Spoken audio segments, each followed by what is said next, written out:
Final score, Michigan 25, Notre Dame 7. Blimp provided by the Goodyear Tire and Rubber Company. Travel arrangements made through and promotional fee paid by United Airlines. United flies more people to Hawaii than any other airline. That's what friendly precision, timing, and coordination.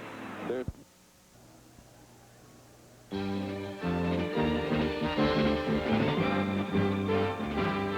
ABC Sports presents College Football Today. From Michigan Stadium in Ann Arbor, Michigan, the Boilermakers of Purdue taking on the Michigan Wolverines.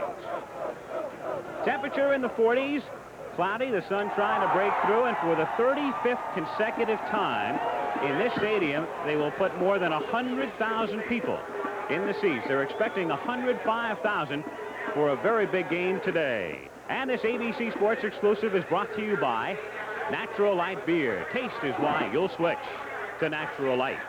By Midas, when it comes to real value for your dollar, it pays to Midasize. By the automatic Minolta XG1. Wait till you see how good you can be with Minolta. And by STP. STP gas treatment and STP oil treatment.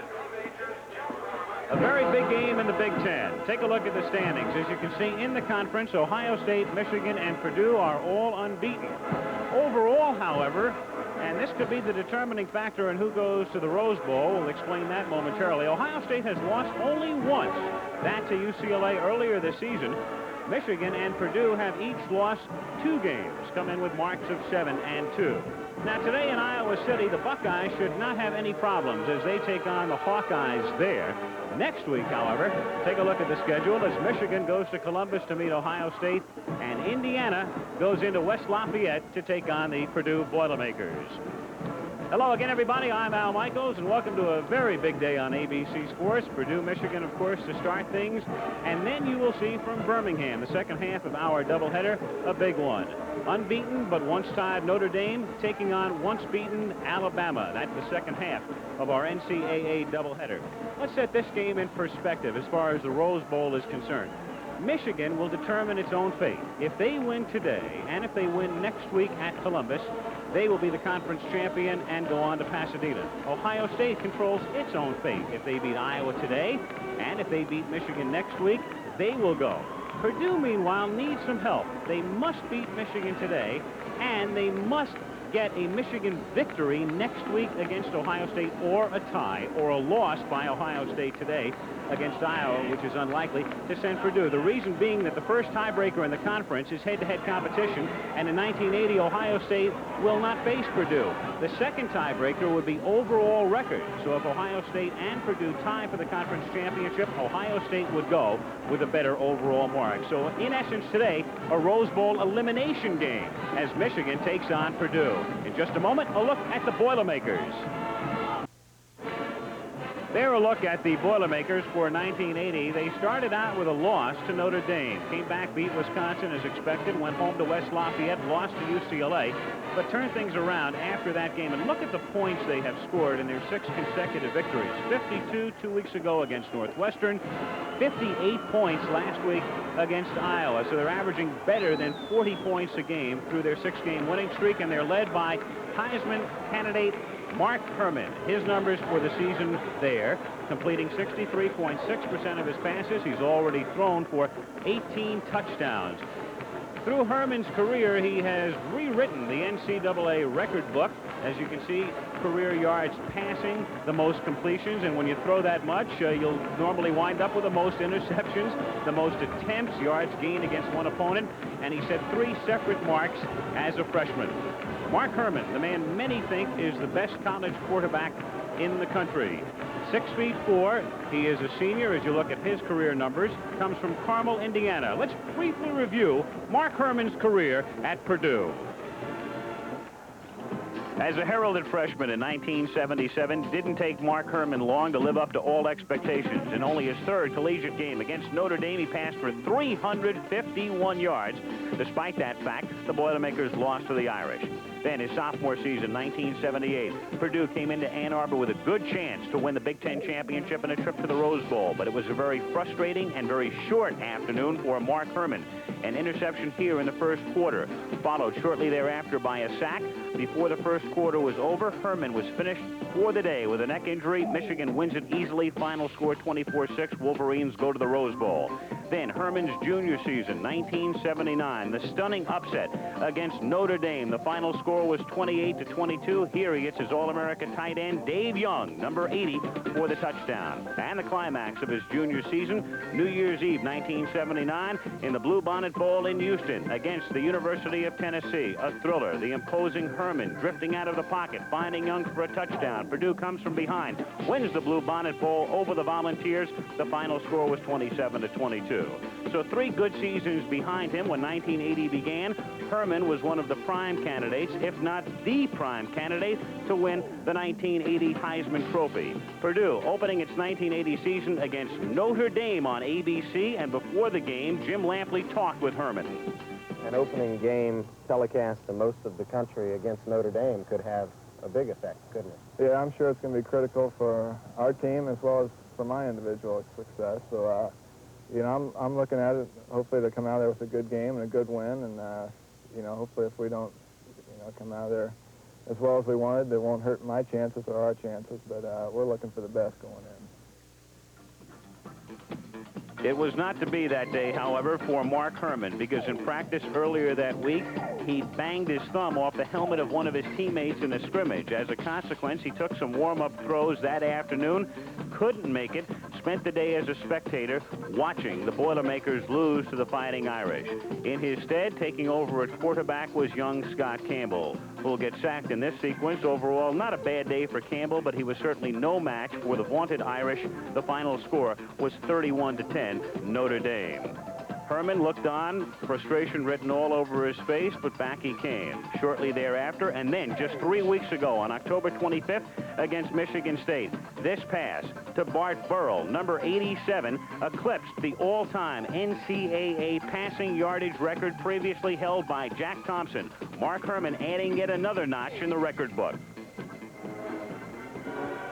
And so a capsulized look at Mark Herman's career and the Purdue Boilermakers as they come into Ann Arbor, Michigan to take on the Wolverines. In just a moment, a preview look at Michigan.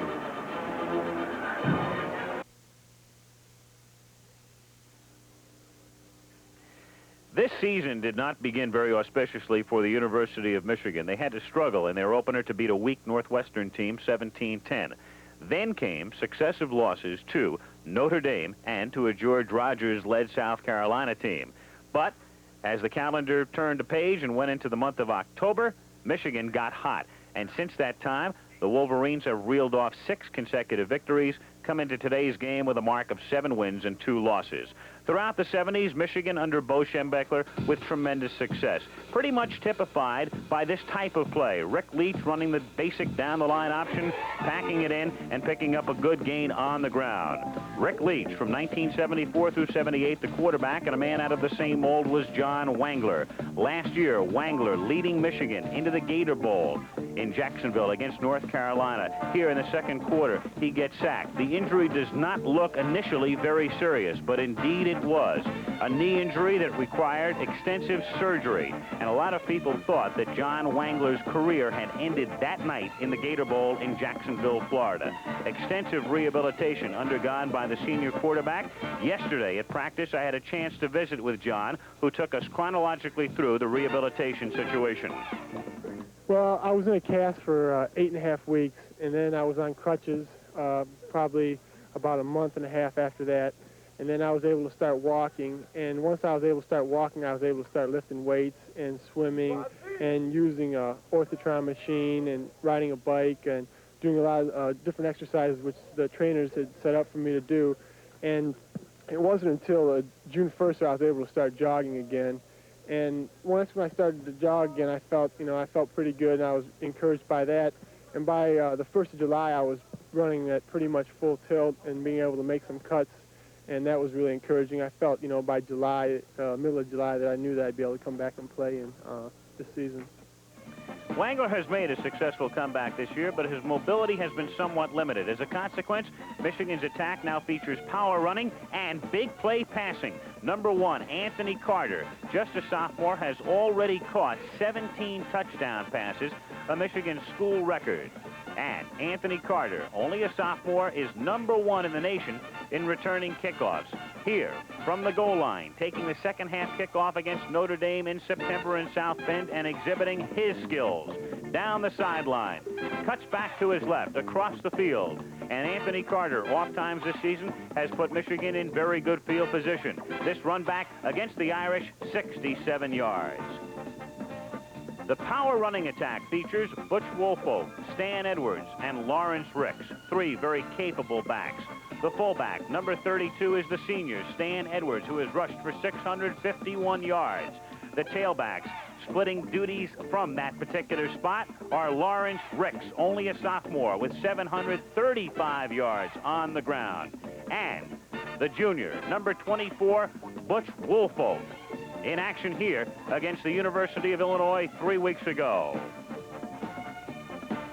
The Michigan Wolverines, 6-0 in the Big Ten, 7-2 overall, coming in today against Purdue. And college football today will continue right after this. This is a big day not only on the field in college football, but off as well, because at 6 p.m. Eastern Time, or less than 6 hours from now, bowl invitations can be extended and can be accepted by various schools around the country.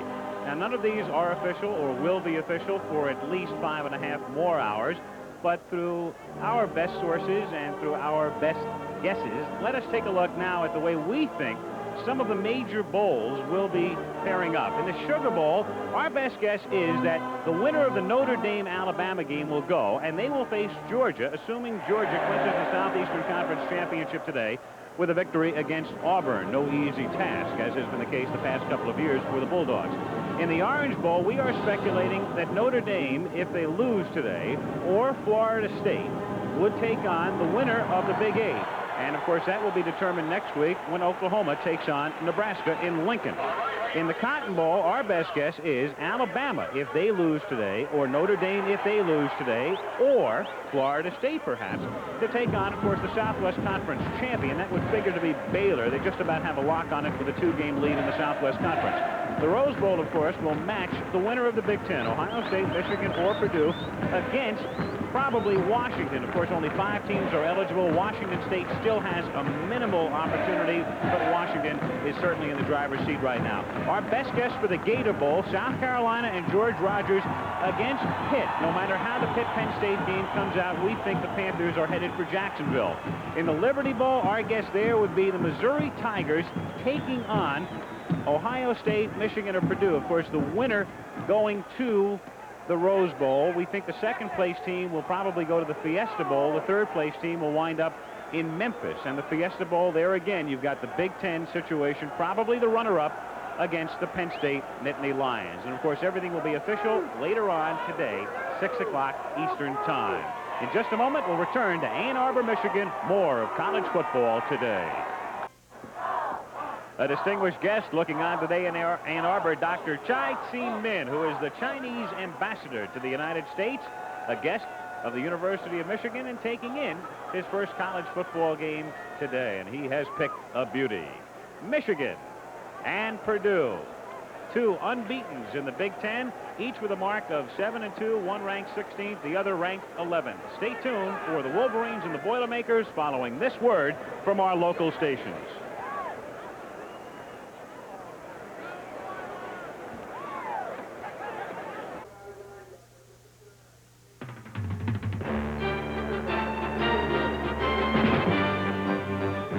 ABC Sports presents NCAA College Football.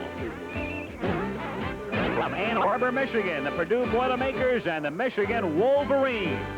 Purdue, led by senior Mark Herman. They think he can win the Heisman. Last week, 439 yards through the air against Iowa, and he sat out the 4th quarter. Michigan, also led by a good quarterback, senior John Wangler, and a potent offensive attack. the Wolverines and the Boilermakers.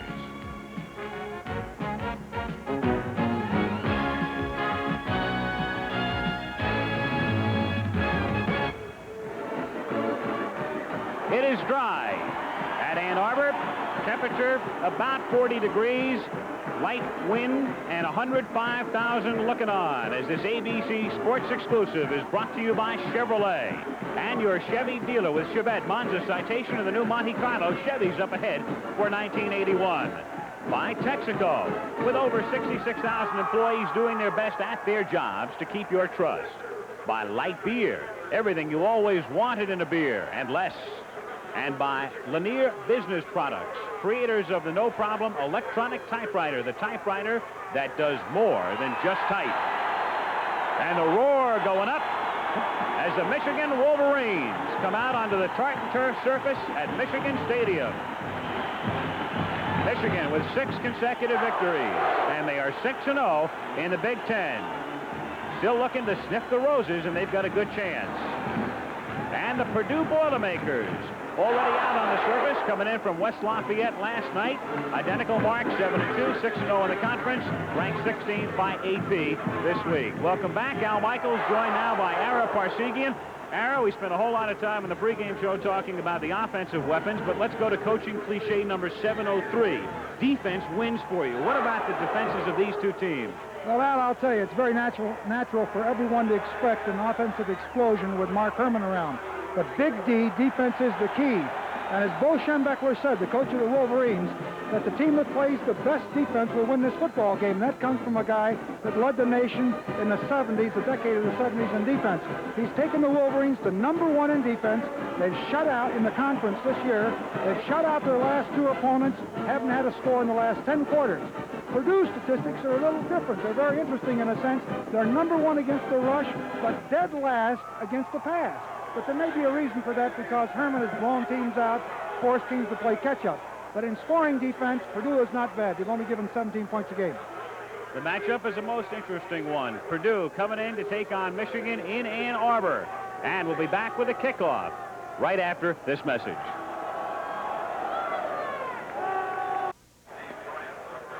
Purdue winning the toss, and they have elected to receive the Michigan Wolverines. To kick it off, that is Ali Haji Sheikh, who was born here in Michigan, grew up in Minnesota and in Arlington, Texas.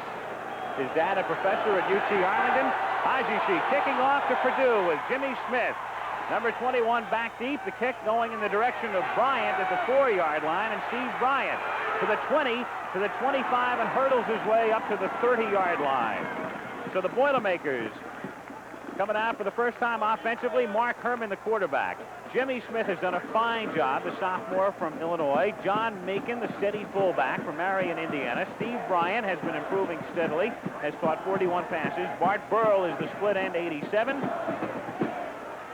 And we'll be taking a look, I'm sure, off times today at his other receiver, Dave Young, number 80, the tight end on the left side. On first down, Herman from the 30 to Bryant, out at the 42, to the 45, and to the 49-yard line. Steve Bryant. Brian Carpenter made the stop on the play. An immediate first down for Purdue. Bryant is a dangerous receiver. They come right out to show you what Herman is capable of, and we may see a lot of it this afternoon. Just a straight button hook. Bryant is very dangerous after he gets the ball, a super runner. Boilermakers at their own 49-yard line.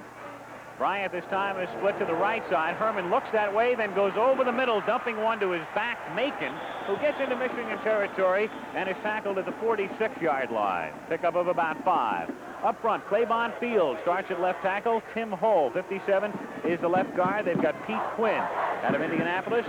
Ray Gunner, 236-pounder at right guard. Gillespie is 6'6" and 268. And there is the nation's leading receiver, Dave Young, the tight end. Young has caught 53 this year. Second down, 5. Purdue at the Michigan 46-yard line as Smith gets racked up at the line of scrimmage. The Wolverines, who have not allowed a point in 2.5 games, have Owens and Thompson, the outside backers, the 3 down linemen, Turgovac, Shaw, and Caraway. The inside linebackers, Herman and Canavitos, the team's leading tackler. Bostic, Carpenter, Body, and Jackson are the secondary. Third down, 4. And Purdue, as they will do from time to time, operating now from the shotgun. It's a long 4 as Herman has good protection, then throws complete to the 38 with a flag going down. Keith Bostic was wrapping up Dave Young at that point. Young made the catch anyway. And if it's defensive interference, it will be a first down. And it is. Michigan, for the first time, Al, went to a 6-back defense. A defense that's been devised to try to stop Herman by inserting 2 defensive secondary men, taking out a lineman and 1 linebacker. And Herman still hit Young, who Bo Schembechler thinks Bostic, number 13, you see crossing here, can stay with, who's got great speed. He's almost there, but his left hand misses the ball, and they do complete it. We'll see more of that as this game progresses. First down, Purdue at the 38-yard line. Macon slicing over the right side, gets to the 34. Young, by catching that pass on the last play, has now caught a pass in 40 consecutive games. The Harold Carmichael of college football. Pretty good streak going. Now this is down and distance here, which is tough here as far as going into the 6-back defense. Bo is staying out of it. They made 4 yards on the first play. Second down and 5.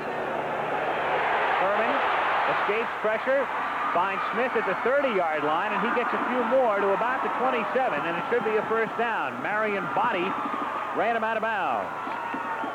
Caraway put the pressure that time on Mark Herman, who was able to sidestep him. Well, Herman made a very good move, escaping the possibility of a sack. Caraway came in and looked like he might have him for negative yardage, but Herman does not have the great running ability, but he certainly avoided the tackler that time. As you can see, the offensive leaders, Nebraska a running team, Brigham Young a passing team, Oklahoma was third a running team, basically, and Purdue an air team, 4th in the nation. First and 10 from the 26-yard line. Smith, the hole closes quickly at the 25-yard line. Gain of 1. Okay, there you see now the substitutions coming in. Jim Young elected to go to the wishbone that time, trying to cause confusion in the secondary coverage of Michigan. Now Michigan counters because only 1 yard was made with a 6-back defense. Let's see how it works this time. Second down and 9. So the wheel's spinning for the 2 coaches. It sure is. One the teacher, the other the pupil. Jim Young at Purdue coached under Schembechler for 9 years. Second down, 9. Herman dumping it for Smith, who's wide open, and Smith takes a real shot at the 20-yard line by Andy Canavino, number 41. Smith had a lot of room, and Canavino closed the door in a hurry. Smith is a big, strong kid. He's 6 foot 193, and Canavino is the leading tackler. You see Herman comes back. Everybody's covered. He dumps the ball off to Smith, his left halfback, and watch Canavino come in here and really hit. But Smith, the running back, knocks back the leading tackler, a linebacker who weighs 220 pounds, number 41, knocks him backwards. That is some kind of hit. Butted him down. Third down and 5. Purdue at the Michigan 21-yard line. Early first quarter, no score. Here they go into the shotgun with trips to the right side. Herman pressured and down at the 34-yard line. Mel Owen, 53, gets the sack. Now there is a great example of what strategy does in preparation of a game. Michigan, using the 6-back defense, putting their quick ends to the outside, has stopped and forced Purdue into either a field goal or a punting situation. They will punt. Their punter, Jim Boucher, who's averaging 36.5 yards a kick, coming out. It's a swirling wind here at Michigan. It would appear right now that Purdue is going into the wind, but Bo Schembechler and his staff has told us don't be deceived. It swirls in the bowl. Purdue, meanwhile, takes a timeout. Boilermakers stop the clock, 10:33 to go. First period at Ann Arbor, Michigan nothing and Purdue nothing. We'll be right back.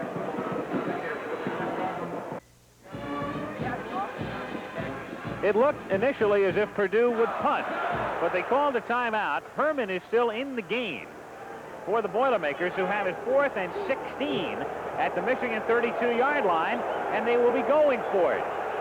So Mark Herman Lined up in the shotgun sends Jimmy Smith in motion. Michigan nearly jumping offside, but getting back. Herman going to the left side for Young and nearly intercepted. It's incomplete, and Michigan gets it on the loss of down.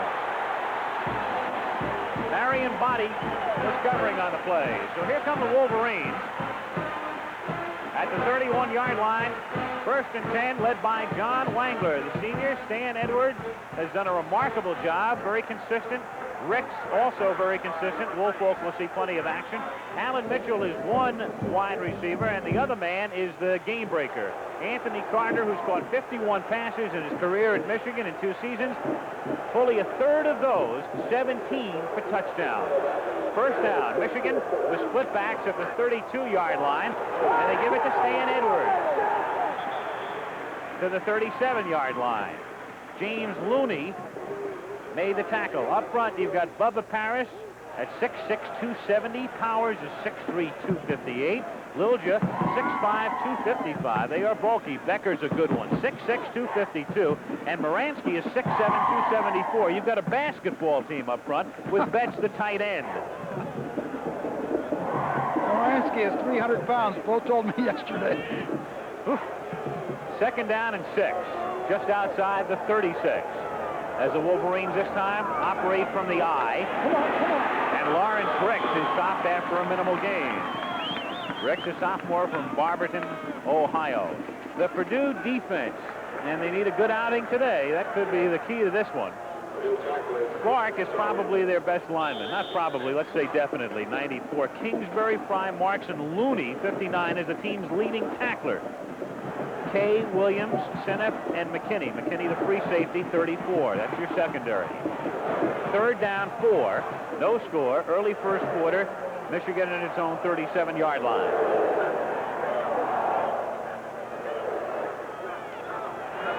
Fake to Ricks. Wangler to the air. Has Carter. Flag is thrown. Carter gets into Purdue territory and is run out of bounds at the 44-yard line with a marker down. Tim Senef made the stop. There's no question about it. It was an audible. The line of scrimmage. He caught single coverage on Carter. Bo said he would go to the pass immediately, and of course they're turning down the penalty. Apparently there was interference. But they'll take the gain here. But there's the strategy again. As soon as he caught him one-on-one, Wangler called an audible. Carter, who is absolutely impossible to cover one-on-one, he sees he has the turnout, reads the coverage, and you can see that he makes a good move, finally driven out of the bounds by Senef, number 43. So the infraction was academic. Michigan has it first down at the Purdue 44-yard line. 9:37 to go first quarter. No score. Ricks is the I-back. And Ricks has the ball, and he is wrapped up by number 62, Mike Marks, a senior from Chicago. Purdue does a lot of stunning on the interior, a lot of twisting, which means a guy will veer down and somebody else will cover for him. And as a result, they've done very well, only giving their opponents 108 yards on the ground. But what happens is that they commit their secondary, and they've been burned back there. They have to commit the secondary to stop the run, and they've been hurt on big plays. 2nd down and 8. Carter is wide to the right. Mitchell wide left. Pitch it to Ricks, looking for a block. And slices inside the 40 to the 39-yard line, a pickup of about 3. James Looney in on the stop. You'll hear Looney's name a lot today. 59, you'll hear Kingsbury's name a lot. Number 15, the 2 backers. Talk about Jim Young coaching under Schembechler. There he is, the Purdue mentor in his 4th year at West Lafayette. He was under Schembechler when Bo was the coach at Miami of Ohio, and then came to Michigan with Schembechler before going to Arizona and turning that program around in the early 70s. 3rd down, 5 from the 39. Off the fake, Wangler sets up, looks for Carter, who gets bumped, no flag, makes the catch anyway at the 17-yard line. Anthony Carter was jostled, no flag went down, it didn't bother him nonetheless. He runs a perfect route to the inside here, and the ball, we've got to give credit not only to Carter, but also to Wangler. Wangler, look, he doesn't have much distance to get that ball in there. Number 38, Kay, is trying to cover him, and that ball is beautifully thrown by Wangler. And little doubt he was interfered with, too, as he was pushed just before the ball got there. They never called it. Yeah. Never called it, but it doesn't matter. He made the catch anyway. From the 17, it's Ricks. Inside the 15, takes it to the 10. Tim Sineff making the stop, number 43. This is a beautiful trap on this play. It's what we used to call a bootleg. We reverse pivot. You watch inside the fullback fakes. The right tackle comes to pull. That's number 75. And you see the hole that's opened up. That was Bubba Paris coming across, about 270. Not too bad a trapper. At the 10, second down, 4. Edwards the fullback, Ricks the tailback. They come out of the I. And on 2nd and 4, they give it to Edwards. Puts his head down, goes through the middle, and is close to the first down. I think he's got it.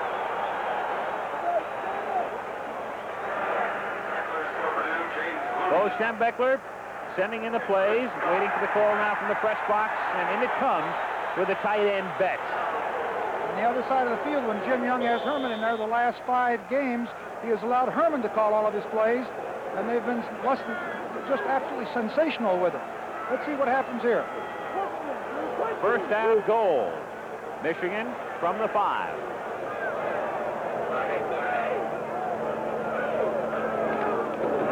Edwards.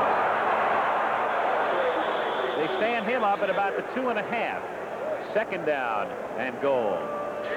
Number 59, James Looney, here is the leading tackler on this football team. He fills the hole very nicely. He strands up Edwards. He gets some help from supporting defensive personnel, and they drive him back. Good defense. Ball spotted just inside the 3-yard line. 6 minutes and 28 seconds to play in the first quarter. No score. Michigan trying to punch it in on a drive that started at their own 32-yard line. Second and goal. Edwards again, and he's over for the touchdown.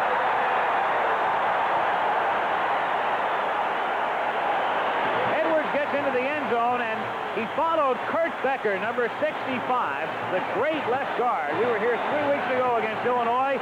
Becker kept leading the way time after time, and he picks up where he left off.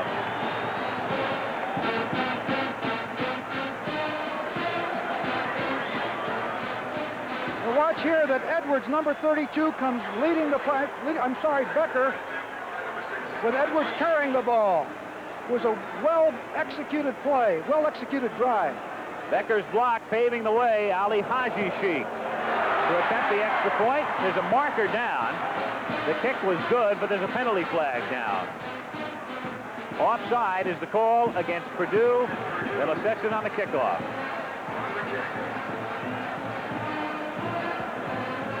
.613. Let's see. Well, we assume they will assess it on the kickoff. What the official is doing right now, Otto Korch is saying to Michigan, at least giving them the option as he discusses it with Hewlett, do you want the penalty? It would go half the distance to the goal line. You might want to try for 2, but they say no. They'll take the 1. 6:13 to go first quarter. Michigan 7 and Purdue nothing. America's taxpayers are demanding accountability in public institutions. Nowhere is accountability more evident than in high school activities which involve half the students of most schools at less than 1% of the school budget. That's the best bargain in education.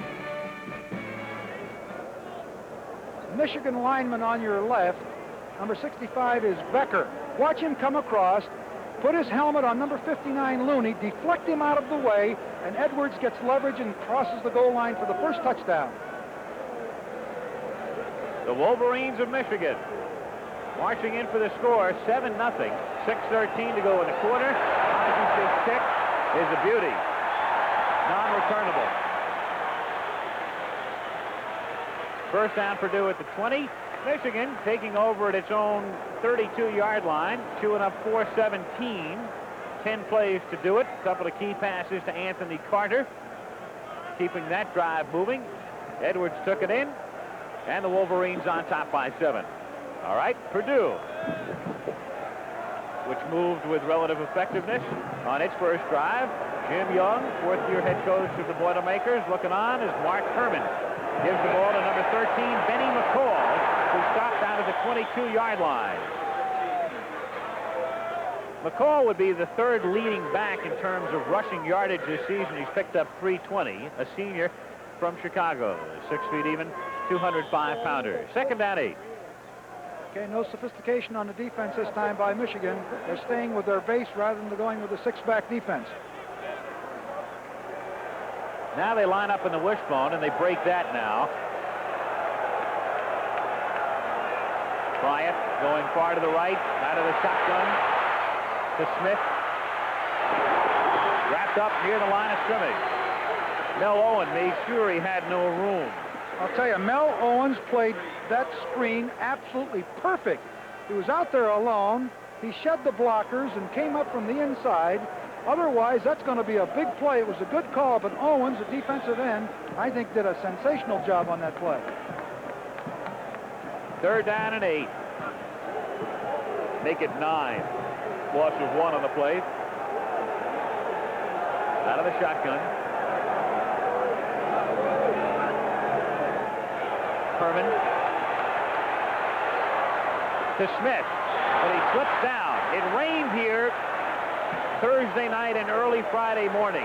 This surface is a little slicker than AstroTurf. This is Carton turf, as is the case in Three River Stadium in Pittsburgh and at Kansas City. It's a little slicker, not as grainy as AstroTurf, and you'll see that oft times. The field is still slick despite the fact it hasn't rained in a day and a half. Jim Boucher in the punt, averaging 36.5 yards. It's a low snap, but he gets it away, and it's a low line drive angled kick that's caught by one of the Michigan assistant coaches in front of the bench, and they'll spot it at the 50-yard line. Good field position for Michigan. Coming up this Monday in the AFC West on ABC's NFL Monday Night Football, the Oakland Raiders, who are 7-3 with Jim Plunkett at the helm, against the Seattle Seahawks with a mark of 4-6 from the Kingdome at 9 o'clock Eastern Time. The matchup this week on Monday Night Football. First down, Michigan at the 50-yard line. They lead 7-0, 4:53 to go in the quarter.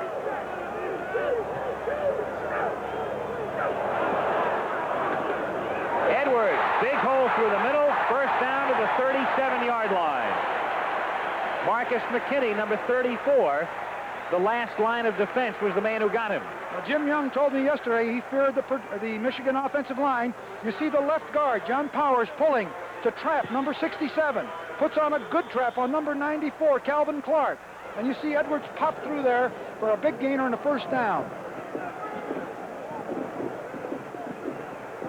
From the 37-yard line, Ricks gets to the 31 for a gain of 6.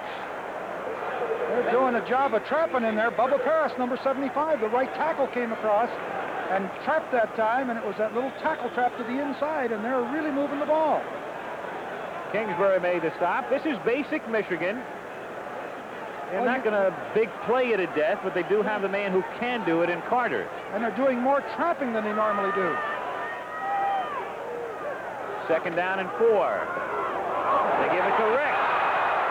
Inside the 25, and another Wolverine first down. On a drive that started at the 50, they're now at the Purdue 21.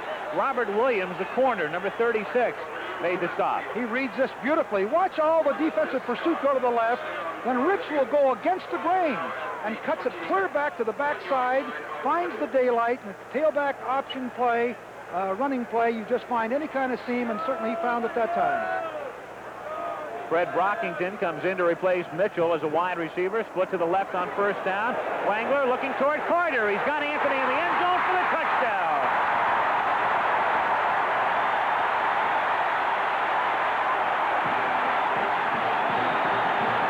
Lull him to sleep with 3 running plays and then go find number 1, Anthony Carter. He's caught 54 passes now in his career, 18 for touchdowns, 33%.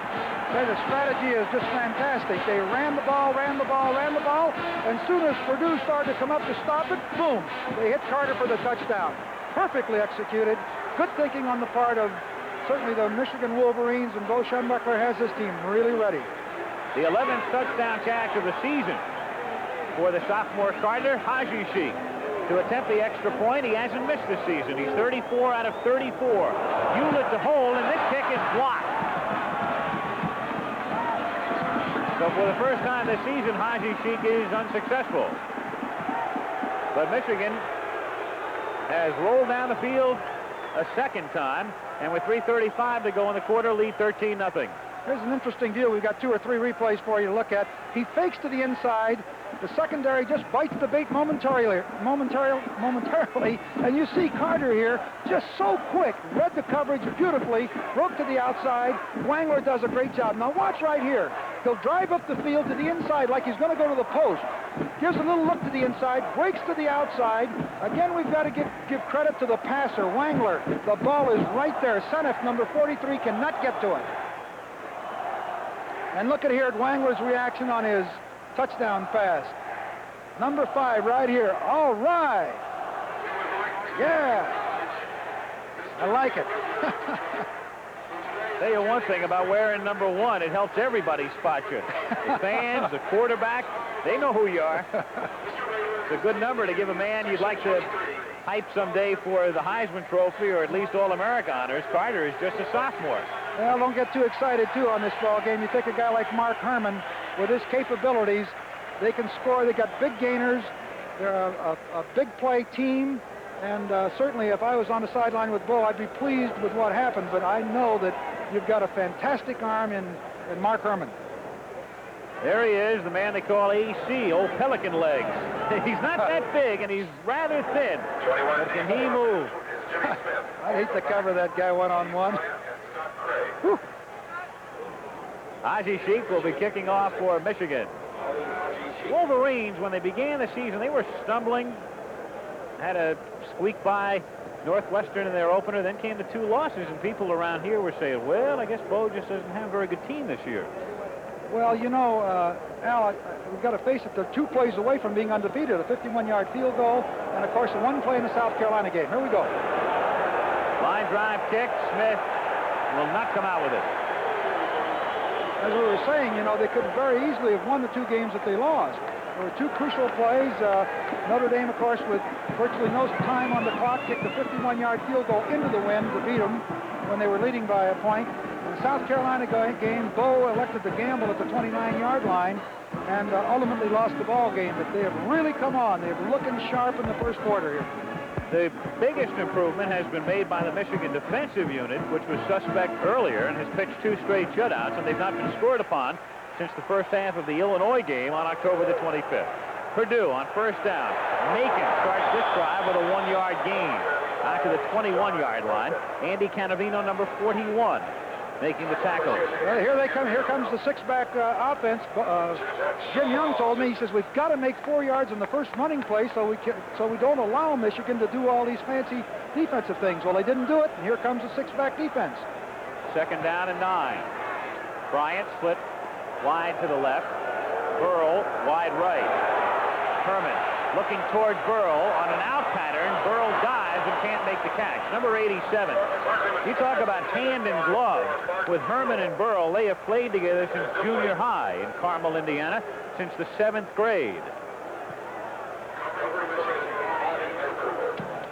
Mark Herman, 6'4", 190. They'll love him in the pros. There's no question about that.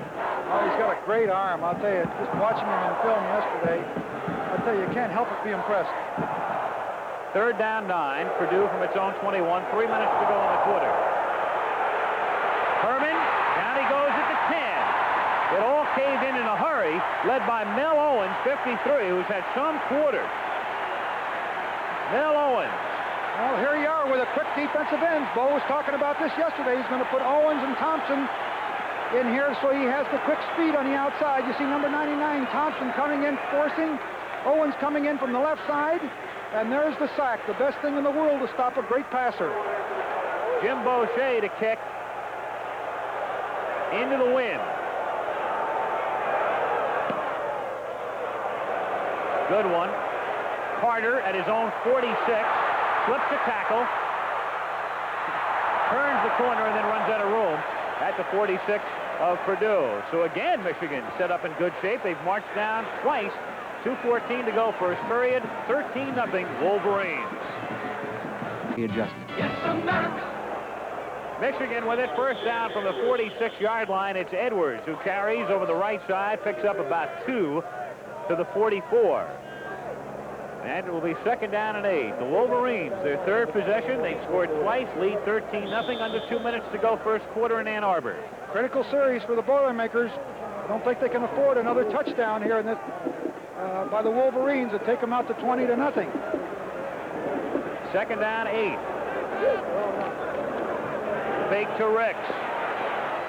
For Mitchell, incomplete. Alan Mitchell, number 30, was covered on the play as Calvin Clark put the pressure that time on John Wangler. Robert Williams, the defensive back, in the coverage. Third down and 8.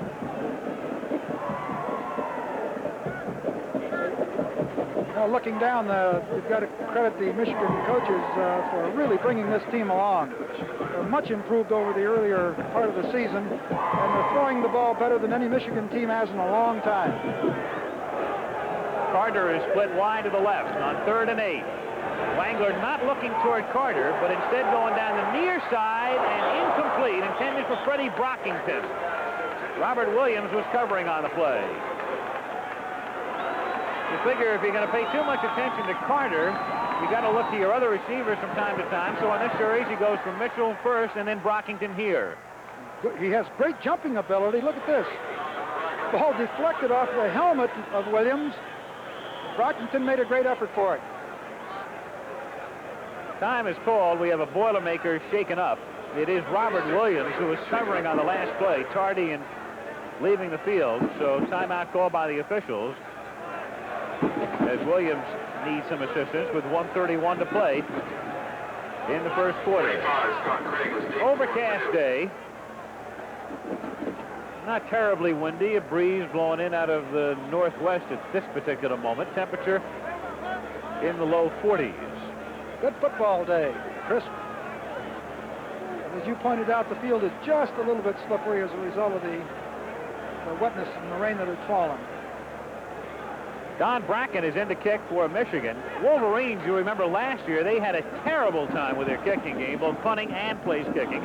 Went out, recruited Bracken, found him in Thermopolis, Wyoming. He's a freshman, and he's averaging 44.3.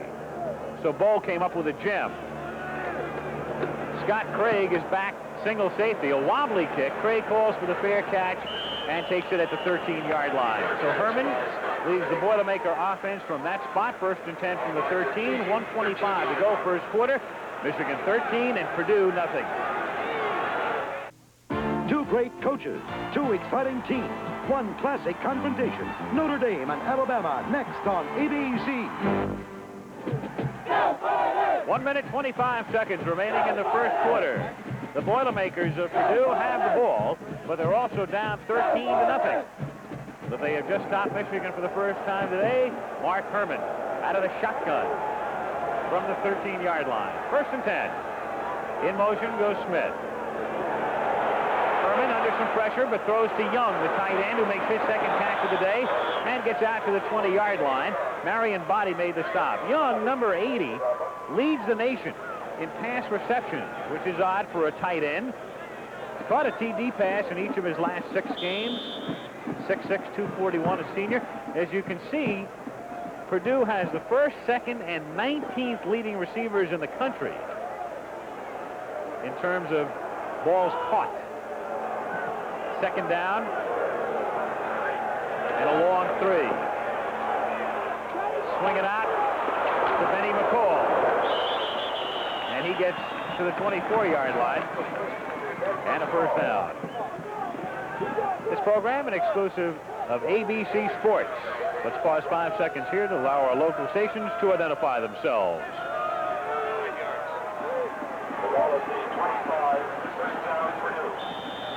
39 seconds remaining in the first quarter. Boilermakers trailing 13-0. 1st down Purdue at its own 25-yard line. The wishbone look this time. Let's see if they break it. They don't. They operate from it. They give it to Bacon behind some blocking. Goes to the short side of the field and picks up 6 to the 31, where Tony Jackson, number 37, makes the stop. You may wonder again why they line up in that wishbone, being a passing team. Jim Young just figured that the Wolverines would be deployed in a pass defensive type of alignment, which is vulnerable to the run. And of course, this time you can see that they picked up 6 yards on the play. The quarter has expired, so the first 15 minutes are in the books at Ann Arbor. Score after 1, Michigan 13, Purdue nothing. Second quarter at Ann Arbor, Michigan. Al Michaels and Ara Parseghian with you. Michigan leading Purdue 13 to nothing. Purdue has its second down 5 at its own 31-yard line. Mark Herman back to throw. Incomplete, intended for Young, and that's something you won't see very often. The ball is right there. I'll tell you, they run this route so often. The split end comes up the field. Here it is, Young. He crosses underneath, and then he gets 3 people lined up. As you see the back coming across to the inside, Young crossing, and the split end going up the field. We'll see that time and time again, and Herman has hit it just, I don't know how many times during the course of this 1980 season. Herman thus far, 9 out of 12. Buck were only 58 yards. Third down and 4. They go to 6 defensive backs, swing it to Smith on the reverse to the 35, has a first down, and pushed back from the 38-yard line. They'll give him forward progress to that point as Gerald Diggs led the charge, number 29. Good call by Herman. Little Sally, as we call it, Statue of Liberty, whatever you want to call it, comes back into the pocket. Smith will fake block, then come back, and Herman slips him the ball. He gets outside the containment. Number 41, Canavino, just misses him. Number 13, Bostic, comes up, grabs a piece of him, and the rest of the pursuit catches up. Boilermakers out at their own 39. First and 10 from the wishbone now. The ball out to the 47-yard line. Now Purdue is doing what they want to do. They want to make at least 4 yards on that first down play. And on this drive, they've done it every time. Gain of a little more than 7. Second down, short 3. As you can see, the Boilermakers have had a tough time in this stadium, as have most visiting teams. It's a tough place to win. Second down, a short 3 from the wishbone. Nakin. Close to a first down, out to the 48-yard line. Mel Owens and Winfred Caraway converge on the stop. Take a look now at the numbers through 1. Well, you can see the first downs are 4 to 6, the yardage in passing 58. That's doing very well for Michigan in controlling the Mark Herman. But the total yards, as you see, 47 to 120. And the big thing, of course, is the score is 13 for Michigan. That's the biggest stat, and nothing for the Boilermakers. Meanwhile, Purdue has just picked up a first down after the measurement. I'd also like to point out, Al, is that this wishbone that Purdue is showing, a tight attack with all backs in there, is something completely new. Michigan did not know it was coming. It's a surprise, and thus far they've run successfully with it. They break the ball and go to the shotgun this time. Trips to the right on first down from the 49-yard line. Herman, pressured by Canavino, gets it away, man wide open. Burrell, the 45, and to the 35 of Michigan. Brian Carpenter came over to make the tackle along with Marion Body. It appeared that somebody missed the coverage because Burrell was wide open. Nobody was around him. The rest of the receivers were well covered, and he came across the field wide open. You see Herman here from a ground level shot, looking across the field. He had plenty of time, rolls out to his right a little bit. Now he finds Burrell crossing right across the middle. And he was wide open. And look at him put it right on the numbers. And I mean, when we say that, that's literally what happens. First down Purdue from the 34. Herman to Young, and he steps out of bounds at the 30-yard line. Took the pass right at the sideline. There was no Michigan defender within 5 yards of him, but his momentum takes him across the chalk. That's that same crossing pattern. Young across, Burrell down into the curl hook area, and then, of course, the halfback will slow block and check through against his own. It is a tough pattern to cover, particularly when you got a guy like Herman throwing it. Gain of just 3, however, and it's second down and 7.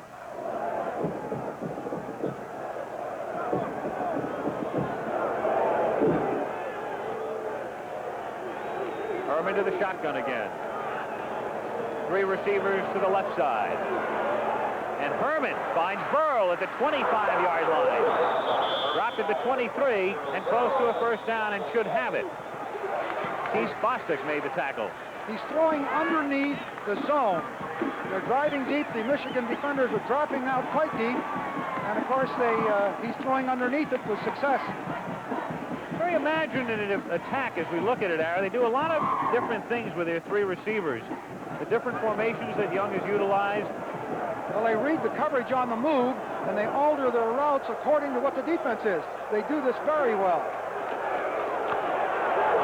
Smith takes it to the 17. Gain of 6. It will be 2nd down and 4. Canavino and Jackson combined for the stop. There's that wishbone again, a little counterplay, hands it back to the halfback. Just turns.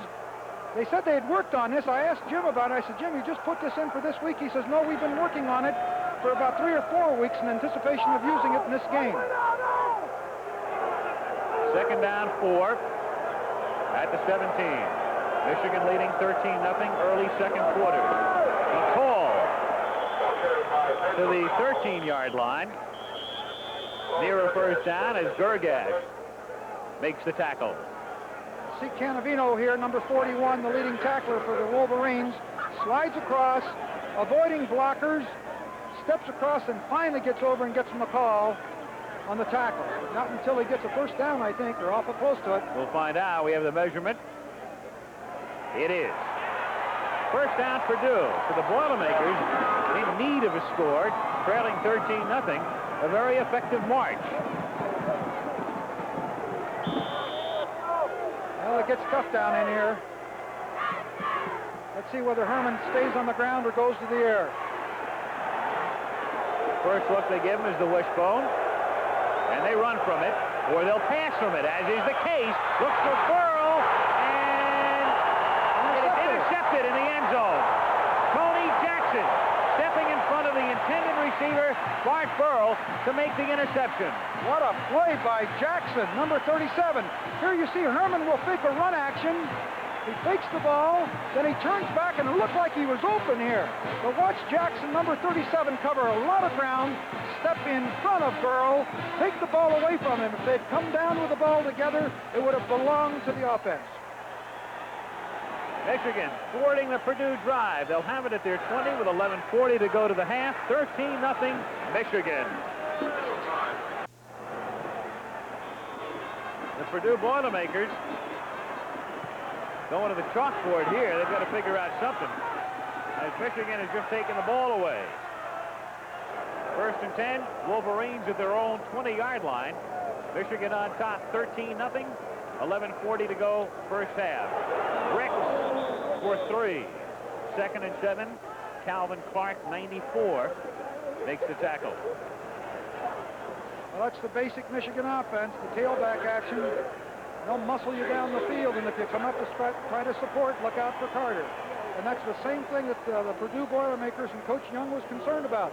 So he's trying to camouflage his defense, make them think that they're doubling on Carter when they're not. And thus far, they've had trouble stopping the Michigan team. 2nd down and 7 from the 23. Ricks for the reverse to Carter. Anthony looking for room. To the 25, Carter to the 30, and out to the 40-yard line. Well, he said that Carter gets at least 123 yards in every game, and he's off to it again. Here he is just on a little reverse. Wide reverse. Carter comes across. Rick slips him the ball. And when he gets out in the open, he is really tough. Bill Kay, number 38, the defensive wide side halfback for Purdue, finally brings him down, but not until 17 yards have been put. Here we go again. Edwards gets out to the 41-yard line. Carter over on the Michigan sideline. He did a lot of that by himself. That was not a very well-disguised reverse. You can see that set up very, very early in the play, but AC still picks up 17 on it. There he goes back in again.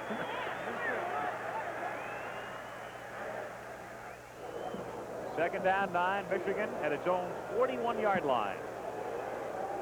Michigan and Purdue both unbeaten, along with Ohio State, in the Big Ten Conference, each 6-0 to start of play today. 2nd and 9. Big draw. Looks for Carter. And Anthony loses the ball, and the Boilermakers get it at the 49-yard line. Well, he was trying to run the football. I think that Wangler again audibilizes. He got single coverage. The strong safety tries to come over and try to help Sunup. He just runs a little turnout here. Now, instead of taking the yardage that he has such great confidence in his running ability. He tries to shake a couple of tacklers. You see Kay comes in and puts his helmet on the ball, shakes it loose, and Purdue is recovered. Mike Marks, number 62, gathered it in at the Michigan 49-yard line. So the Boilermakers trying to come back. From the 49 on first down, Herman to Burl. Burl is dropped at the 38-yard line. That'll be a first down. Pickup of 11. Marion Body, number 3, made the stop. Now, all Burl did is run right straight up the field like he was going to go for a home run. And as soon as Body backed off, Burl just turned and curl hooked, and Herman found him, and bingo, right in there.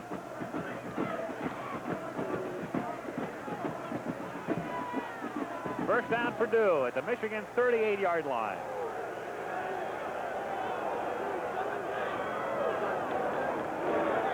Smith, 35, 30, and that's close to a first down as Tony Jackson makes the stop. Keith Bostic is helping out. Smith escaping a near tackle as he got untracked on that play and turns it into a gain of 10. They'll measure. Michigan blitzed on the play, but they missed. They missed Smith in the secondary. Couldn't quite tell who it was. I think it was Canavino that was blitzing in there, but he just missed. First down, Boilermakers. They've been moving the ball quite effectively, but have been unable to punch it in. The last 2 series they've moved the ball effectively, and of course Jackson made that great interception in the end zone when it looked like Purdue was going to threaten to score. And now it's been, what, 12, 13 quarters that no one has scored against Michigan. First down, Macon and McCall are the running backs, but Herman's going to go to the air. For Young, the tight end, and that's intercepted at the 21 by Body. Marion Body on the tip pass through the hands of Young, and Michigan gets it back again. What great reaction by Body. They took that ball almost off the surface. Here Herman comes back, and he's got his favorite receiver, number 80, Young. Ball looks like it's thrown a little bit high because it goes through the hands right here of Young. Well, he had to turn back for it slightly. Now watch Body take this right off of the 20-yard line practically. Lays out. What a great interception. Marion Body from Detroit, a junior. So Michigan on first down. Edwards, big hole out to the 38-yard line. And a Wolverine first down against what has to be a relatively dispirited Purdue team at this moment. Really, they've had 2 great opportunities, and there's been 2 sensational interceptions. And here comes Edwards storming back. I'll tell you, he's done a great job. He played running back last year. They moved him over to fullback, and he's become an outstanding blocker, having won the award last week for his blocking, which is a tribute to a guy that has run most of the time. First and 10, Michigan. At the Wolverine 39-yard line, this is Ricks. Stop for a loss of 1. They're trying to trap again with number 75, Bubba Paris, from the left side, coming to the right, but there was so much penetration by Purdue that it just didn't work. As a matter of fact, they lost a yard. Well, we've seen Edwards and Ricks. Now, keep in mind, they also have another great back in Butch Woolfolk, who has yet to see action, but when Ricks tires a bit, or they want to go for a change of some sort in their ground game, they don't lose anything by going to Woolfolk either, number 24. Yeah, I don't know. We would have expected to see him earlier than this, certainly. Second down, 11. At the 38-yard line.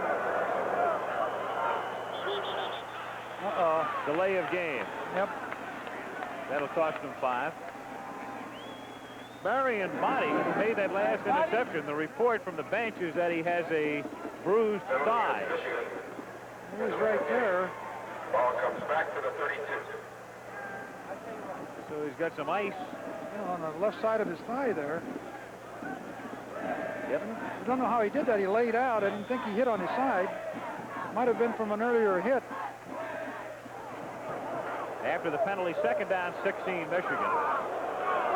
Ricks takes it back out to the 36-yard line to set up a third down, 13. Paul Hanna, number 96 from Westlake, Ohio, made the stop. I think it's interesting that Michigan, when they run the sprint draw as they did there, Wangler goes back and he makes like he hasn't given him the ball, and then he fakes throwing to the deep receivers. And it's a little distraction. I'm sure the defense reacts to it some, and you do it often enough, and it's going to pay off. Butch Woolfolk has come into the game now, number 24 for the first time, but in a passing situation, he's the I-back. Third down, 13 from the 36-yard line.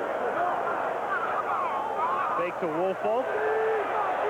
Wangler over the middle and hits Woolfolk at the 40-yard line. Considerably shy of the first down, 4th and 8. And they'll kick it away with 6 minutes and 55 seconds remaining in the second quarter. Michigan on top, scoring on its first 2 possessions, 13-0. And Purdue has done very well the last 2 or 3 possessions. Defensively, they've done a good job after those 2 drives that Michigan went for the touchdowns on. Don Bracken, the freshman kicker, to boot it away. Scott Craig, single safety for Purdue. Rushes on. Low line drive kick. Craig fields on the run. 25, gets to the 30. And a 9-yard run back. They'll spot it at the 34-yard line after a 35-yard kick. 6:28 to go first half at Ann Arbor. Still Michigan 13, Purdue nothing. More than 2 million fans watched action in the NCAA's Football Division I AA last season. Membership has grown to 46 teams in 1980, with Eastern Kentucky trying to defend its championship. ABC will cover the title game December 20th from Sacramento, California.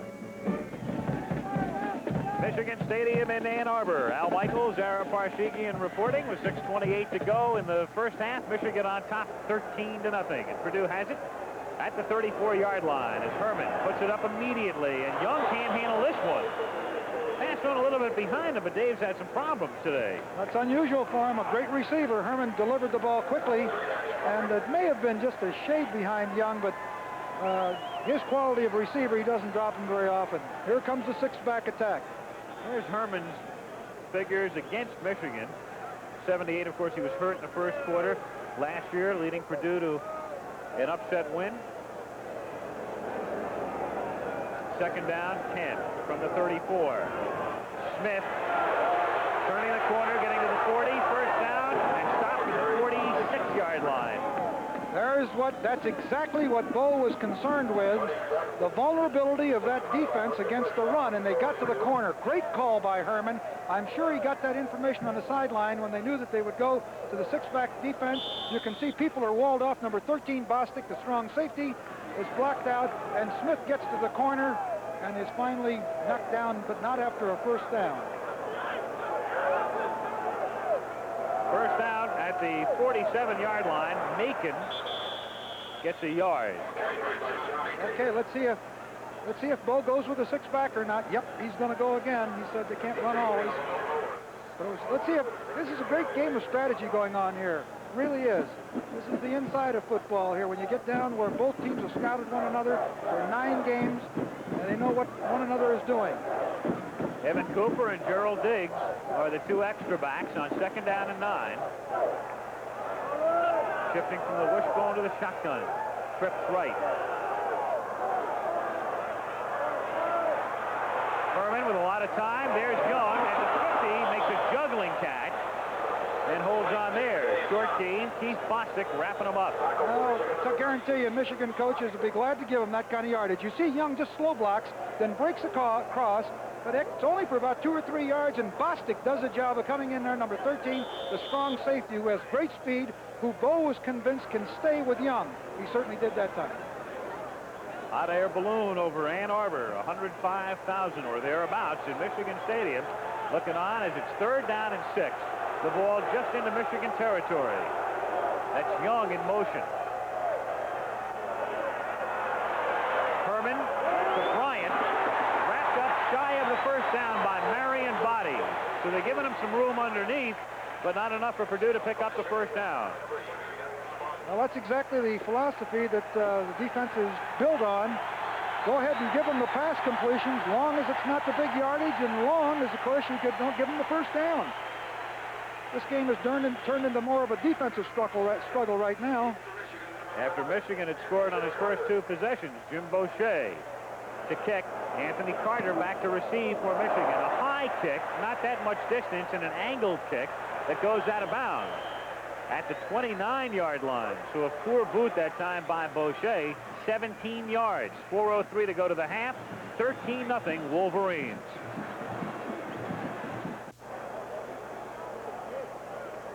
John Wangler, after some consultation with Bo Schembechler, to lead Michigan on this drive, which begins at their own 29-yard line, 1st and 10. 4:03 to go. I'm wondering whether or not he wants to get fancy and try to get on the board again. Not initially, anyway. Stan Edwards picks up 3. Paul Hanna, 96, made the stop. 2nd and 7. Bo Schembechler sending in the next play. Schembechler, well, he got one of his initial jobs under Ara Parsegian at Northwestern. Was it 1958? That's right. That's right. No, 1956 and 7. 2nd down, 7 from the 32-yard line. Woolfolk out to the 34-yard line. I think if Woolfolk would have read to the backside that time, he would have found a pretty good sizable opening that he'd been able to pick up some good yardage. But he read it inside, and Purdue stopped him. 3rd and 5. You knew Schembechler would be one of the all-time greats, didn't you, when you hired him? Well, you know, he's another Miami graduate, the cradle of coaches. There's many greats that have come out of there. You guys just like to stick together. The old Redskins, huh? Right on. 3rd down and 5. Wangler stumbles, slips, and down to the 26-yard line is where they're going to spot it. Paul Hanna made sure there was no further advancement, number 96. His knee went down on the turf, which constitutes the end of the play.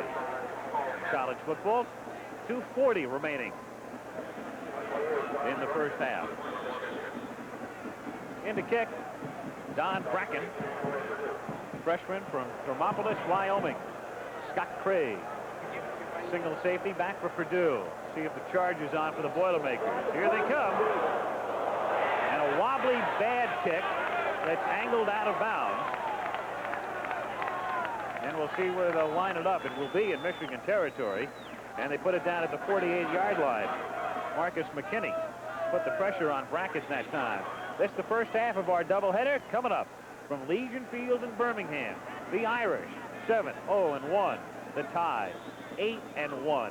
Coming up the second half of our NCAA doubleheader. And of course, the bowl bids to be extended at 6 Eastern time. Bill Fleming's in Birmingham, Dave Dials in New York.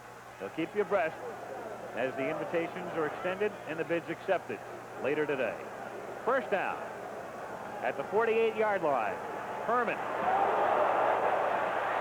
intercepted at the 25-yard line by Tony Jackson to the 40 and out of bounds to the 45. So they picked Herman 3 times on a pass this time intended for Steve Bryant. Oh, what a piece of defensive work. Here's Bryant, number 1. He comes down into the seam, and again, from this vantage point, it looked like he was open. Herman throws the ball, and he thinks he's got a big game. Look at Jackson come across, number 37. Perfect timing. He covered a lot of ground, and that's the 3rd interception that Herman has thrown this afternoon.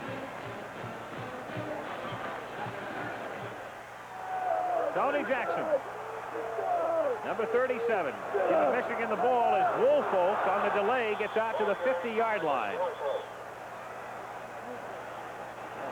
2 minutes even, and the clock running. And Michigan with 3 timeouts. That was a golden opportunity again. You know, those were first down situations. 2 of those interceptions were first down situations that at one time when Herman had the ball at the 13, and that time when they had it at the 49 with plenty of time. Squandered a lot of chances in the first half as Purdue. 2nd down, 4 from the 50. Michigan using up a lot of the clock. Woolfolk slips down, and it will be 3rd down with 1:25 remaining. The crowd is not too excited about what Michigan is doing at this particular moment. Coming up at halftime, we'll have our Fireman's Fun flashback. Michigan campus, Purdue band and campus highlights. Scores of other games. Right now, Michigan has taken a timeout with 1:15 remaining in the half. It'll be 3rd and 5 when we come back with a score. Michigan 13 at Purdue nothing. Ken Beckler during that timeout conferring with Wangler, and you surmised, Dara, that there might have been a communications problem existing. I think on the second down, I think that they wanted something that they didn't get it across, and they came over and discussed it there during the timeout period. 3rd down and 4 with the ball at the 50-yard line. Carter is wide left. Wangler off the fake. Throwing over the middle, has Woolfolk, and Woolfolk has a first down to the 43-yard line. Mike Marks made the tackle, and Michigan will run the next play without a huddle. Well, 2 timeouts left for them. Well, the clock stops, of course, when the first down, and then it winds up. It's running now, 1:05 to go. And Wangler looks for Mitchell, has it intercepted at the 31-yard line by Mike Marks, number 62. First down play again. These teams, of course, they were trying to hustle and get it in the, either in the field goal position or go for a score. Marks made a great interception. You see, he's trying to throw the ball here to Alan Mitchell. He's open, but look at Marks come over and make a great interception on the play. Co-captain Marks. So it turns around now as Purdue has it. Senior from Chicago, Illinois. 1 minute even left in the half. The Boilermakers have 2 timeouts. But they're going to stay on the ground and give it to Smith, and he's racked up. Andy Canavino, 41. Made sure there was no advance. Well, you know, you've got to start thinking a little bit with Mark Herman now. He's thrown 3 interceptions in the first half. You know, if nothing more, it shakes your confidence. As great as he's been, and as great an arm as he has, you know, you're going to say to himself, hey, wait a minute, are they doing something differently, or is it me? He needs to complete a couple to get him going again. Out of the shotgun now. Clock running with 28 seconds. And we've got a flag. Flag stopped the play. The umpire called it. Must have been an offensive lineman that picked up his hand on the Purdue offensive line. West Virginia, nothing. Yeah. Procedure call against Purdue. Sort of interesting. If you're going to run the clock out, why do you go shotgun? And they weren't taking any time out there. Taking a lot of time getting the play off. Well, I'm not sure that they were trying to run the clock. I think when he came out and he ran the ball, and then he lined up in the shotgun, whether he's going to throw, they run off the shotgun. They can screen or draw. They do not have great field position. 18 seconds to go on the clock. I don't know. I suppose he'll be content. The clock is running out. He'll run it out now. It was obvious. I thought that he was going to try to run the clock out initially. Now he goes back to that formation with Smith. You're right, Al. 37, yeah. 4 seconds remaining in the half. Our Fireman's Fun flashback at halftime. You'll enjoy it. You're going to take a look at Neil Lomax, who a lot of people are starting to hear about. Portland State quarterback. All they did last week was win it 105-0 over Delaware State. And we're also going to see some highlights of some of the previous Notre Dame-Alabama struggles that have been beauties. Dara Parsegian, of course, coached in a couple of those. Yeah, that's right. Sugar Bowl and Orange Bowl. Final play of the half. And Herman throws incomplete for Benny McCall. So the teams retreat to the dressing room because the first half is over at Ann Arbor. And the Michigan Wolverines scoring twice. The first 2 times they had the ball, lead it 13-0. Back after this message about an upcoming show on ABC and a word from our local station.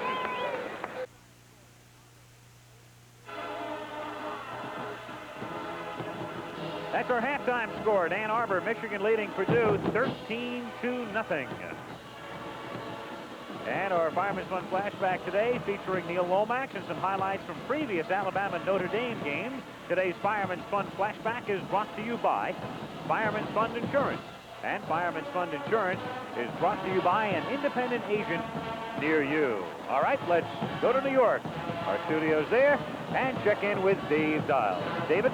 St. Helens has been erupting all year long. Just 90 miles away in Portland, Oregon, we've had another series of eruptions, and the tremors have been felt wherever football is appreciated. Neil Lomax just may be the best college quarterback in the country. He quarterbacks Portland State, a Division I AA school in downtown Portland.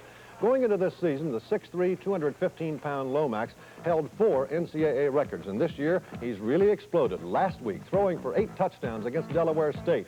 He's thrown 29 scoring passes this year and completed 62% of his passes. For his career, he's gained more than 6½ miles through the air. In the Delaware State game, Lomax passed for 7 touchdowns in Portland State's first 20 offensive plays. And in that game, he broke Doug Williams' career touchdown mark of 93. 8 times in his career, he's passed for more than 400 yards. This fine young man recently won the Fellowship of Christian Athletes College Player of the Year award, and we talked with him about his accomplishments. It's really a dream come true. I always wanted to pass the ball in high school, and I never really got the chance. And now I have at Portland State, and it's been a quick 4 years, Steve, and I'm just happy. It's been so glorious for myself, and I know my teammates have really expressed gratitude towards me and towards Mouse, our coach, of putting in this unique style of offense we have of throwing the ball almost every down. And that's what happens when you throw the ball every down. You're going to complete a few. And when you do that, you can get a few yards, and that's what's happened to me. I've worked hard, but things have just come easy.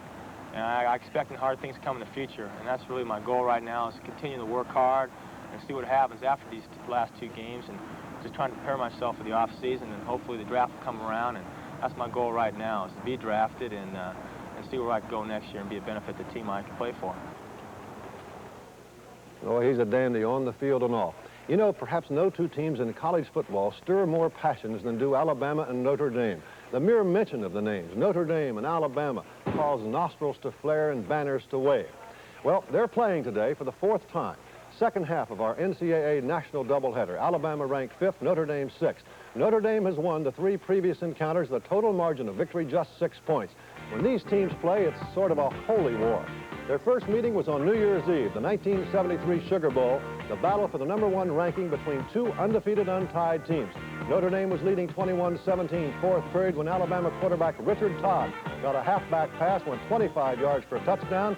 The extra point no good. Alabama had 23-21 with 9:33 to play, but Notre Dame came back. Bob Thomas kicked a 19-yard field goal, 4:26 left. The Irish lead 24-23. But the Irish had their backs to the wall at its own 3, 3rd and 9. Quarterback Tom Clements got him out of the hole, a 36-yard pass to tight end Robin Weber that clinched the victory and gave the national championship to Notre Dame. The second meeting took place 2 years later, the 1975 Orange Bowl, and Ara Parsegian was coaching his final game for the Irish. Notre Dame led 7-0. Number 22, Mark McLean, went 9 yards for a touchdown. That made it 13-0 Notre Dame. 8:29 left in the second quarter. Then in the 4th period, with Notre Dame holding on to that 13-0 lead, Alabama quarterback Richard Todd hit number 25, Russ Shaman, a 48-yard touchdown pass, but it was not enough, as Notre Dame held on to win the game 13-11, giving Ara Parsegian his last great victory. That also knocked Alabama out of the ranks of the undefeated and knocked the Tide out of the #1 ranking.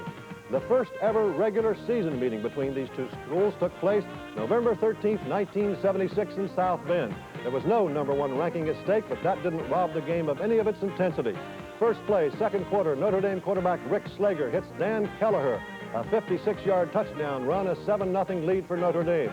Early in the 4th period, the Irish leading 21-10. Alabama quarterback Jeff Rutledge, a 30-yard touchdown pass to Ozzie Newsome. The 2-point conversion was good, and Alabama closed the gap to 21-18. Only 4:17 left in the game, and number 33 of the Irish, Jim Browner, intercepted Rutledge's pass that preserved Notre Dame's 3rd consecutive victory over the Crimson Tide. Now, don't forget the second half of our nationally televised doubleheader. 6th-ranked Notre Dame and 5th-ranked Alabama, they meet for the 4th time here on ABC. More right after this message. We're back in Ann Arbor, Michigan. Right now, the crowd being entertained by the Purdue University All-American Band. Our halftime score is 13-0 Michigan. The Purdue Band performing.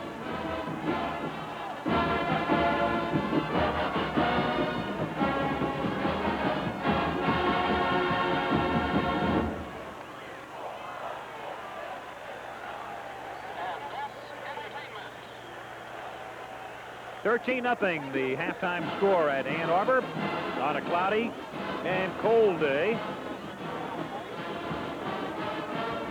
And for the 35th consecutive time, over 100,000 looking on at Michigan. The Purdue Band departing with Hail Purdue.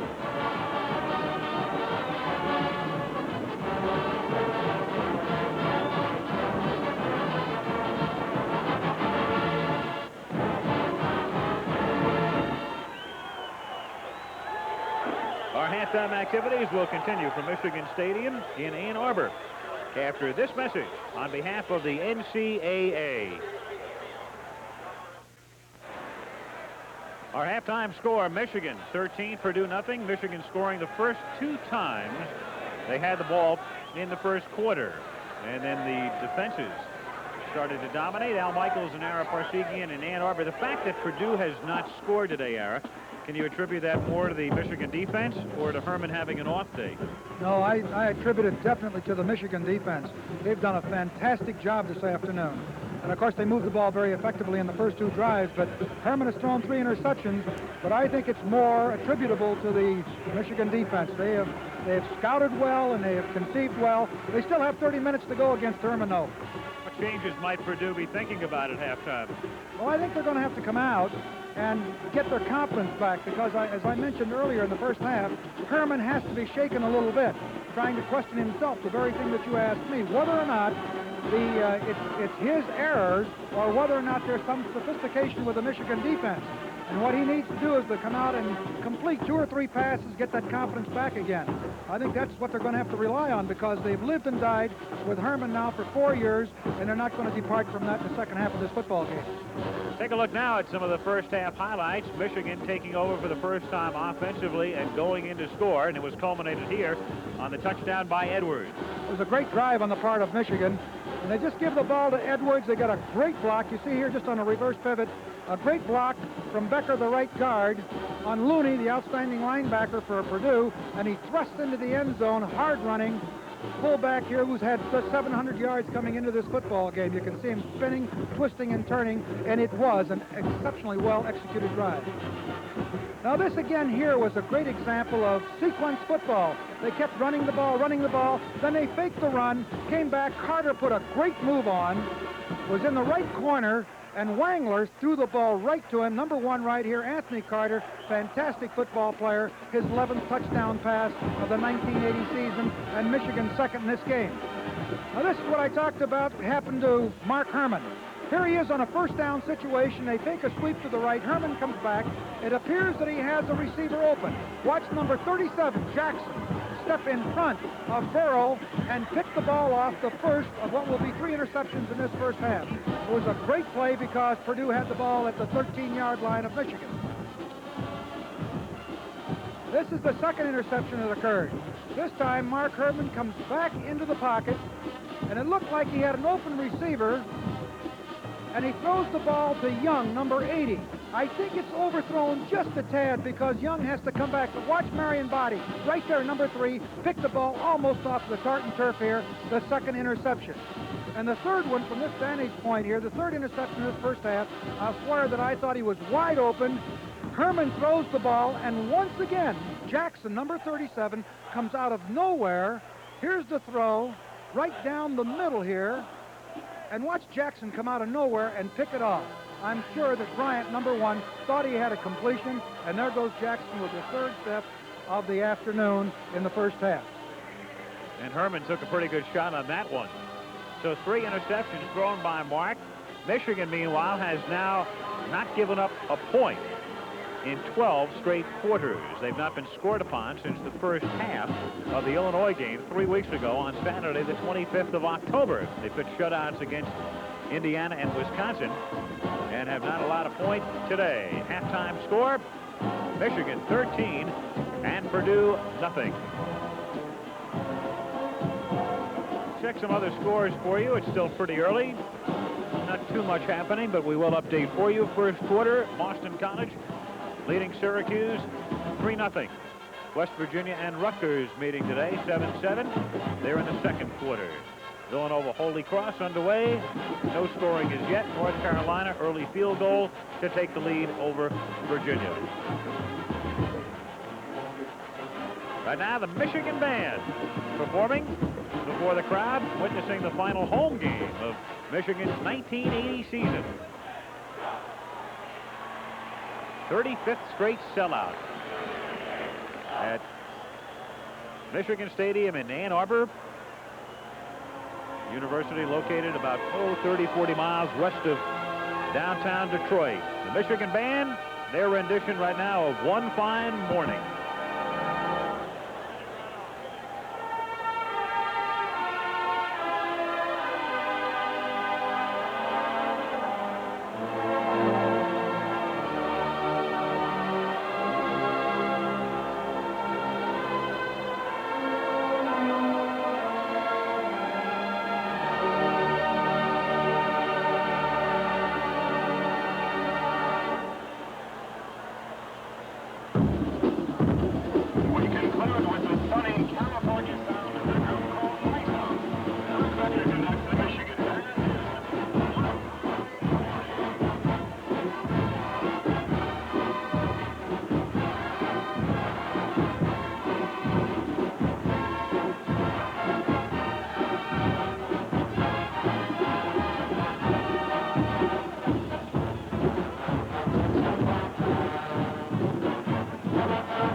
And here it comes. It's familiar to every college football fan around the country, the Victors. The Michigan Band.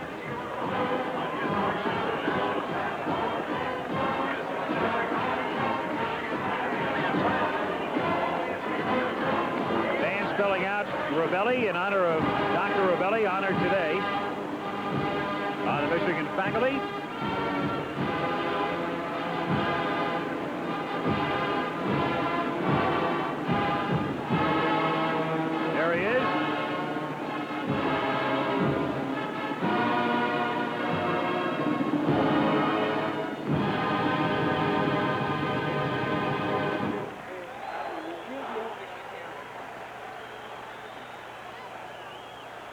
And now we assume the band getting ready for the Victors.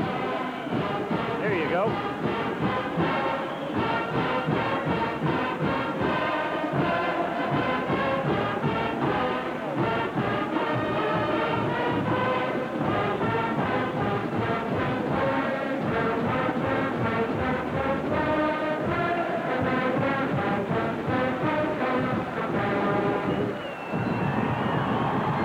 Purdue-Michigan game is being brought to you by Mr. Goodwrench and the General Motors Parts Division, who help you keep that great GM feeling with genuine GM parts. By 7-Up, the drink people are turning to because it fits their new active kind of life. The crisp, clean, refreshing taste of 7-Up, America's turning 7-Up. By Collision Crossing, the new slotless racing set with Night Glow, where the driver's skill and daring determines if he wins big or crashes. Collision Crossing from Tyco, of course. And by Betamax, the home videotape recorder from Sony, the one and only. Michigan band departing. Teams will be back out shortly. Halftime score, Michigan 13, Purdue nothing. And we'll be back right after this. Take a look there. Now the numbers through the first half. Purdue, you'll recall, had minus 11 yards rushing error in the first quarter. So they picked it up on the ground a little bit, and total yards just about even. Well, the stats are pretty close, as you point out, but the big difference, of course, is the touchdowns. The 2 touchdowns that Michigan got on the first 2 drives, and I was kind of surprised myself when I saw the halftime stats. It didn't appear that Purdue had made that many first downs or that much yardage. And there's no question those 3 interceptions are the key in the first half as far as Purdue is concerned. That's the first half of our college football doubleheader today. Coming up a little bit later from Legion Field in Birmingham. Notre Dame against Alabama. Who do you like in that one, Aaron? Well, I wish I knew. I'll tell you this. That, I think that both teams have good running games, good defenses, and the passing games have been sort of ordinary. And I think a field goal will separate the game, the 2 teams at the end, and it could go either way. But I know that playing down in Birmingham will not be easy for the Irish. They're pretty noisy down there. I've been there. Spoken like a true diplomat. Going to send you to the State Department immediately. This game will Oh, wait a minute now. Let me ask you. Yes? Who do you think is going to win? I think it's going to wind up in a tie. I really do. You can be the president. Notre Dame's got this thing about ties lately. How about Tech last week? That was something. 3-3. Here come the Wolverines back out onto the surface of Michigan Stadium.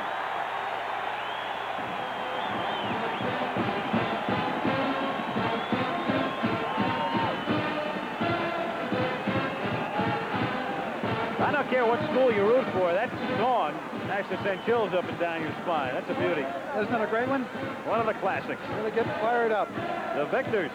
Those arms comes out of the stands. Everybody in unison. Michigan, let's set this game again in perspective for you. Michigan, Ohio State, and Purdue, all 6-0 coming in. Michigan, if they win today and win next week, they go to the Rose Bowl. Ohio State, if they win today against Iowa, and they're heavily favored, and if they can beat Michigan next week, they go to the Rose Bowl.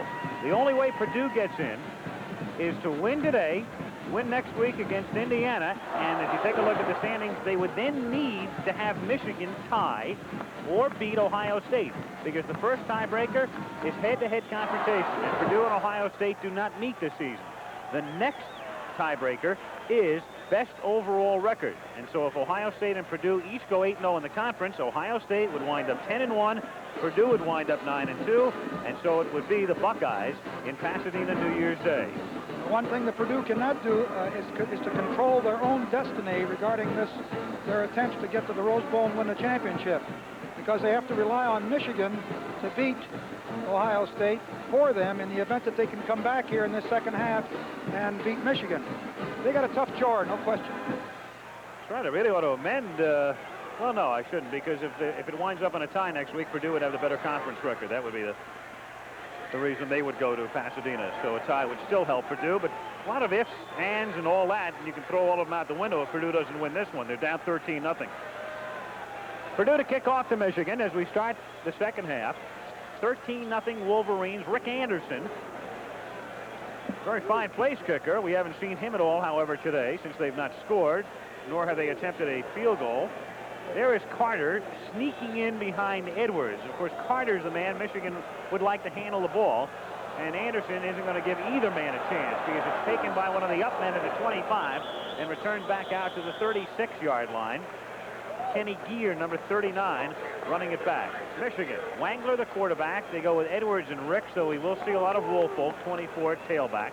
Mitchell and Carter the wide receivers. Harris, Powers, Lilja, Becker, and Moransky, the monster front line, and Betts the tight end. First down, Wolverines at their own 37-yard line. Edwards, 40, 45, and begins the second half with a first down. Purdue, defensively, Calvin Clark, their best lineman out of Atlanta. Chris Scott plays in the middle, and Paul Hanna, number 96, a junior. Outside linebacker is Kingsbury, led Purdue in tackles last year. David Fry, the other outside backer out of Cincinnati. Mike Marks made an interception to end the first half, and James Looney is the team's leading tackler. First down, Michigan. Edwards again to midfield. Looney made the stop, number 59. Secondary, Bill Kay, number 38, picked off 3 last year against Michigan. Robert Williams, 36. Seneff is the strong safety, a junior. And the rover is Marcus McKinney, the free safety. One of the risks you take in ground balling the kickoff so that Carter can't run it is giving field position, and one first down has put Michigan right at midfield. Second down and 8, Wolverines.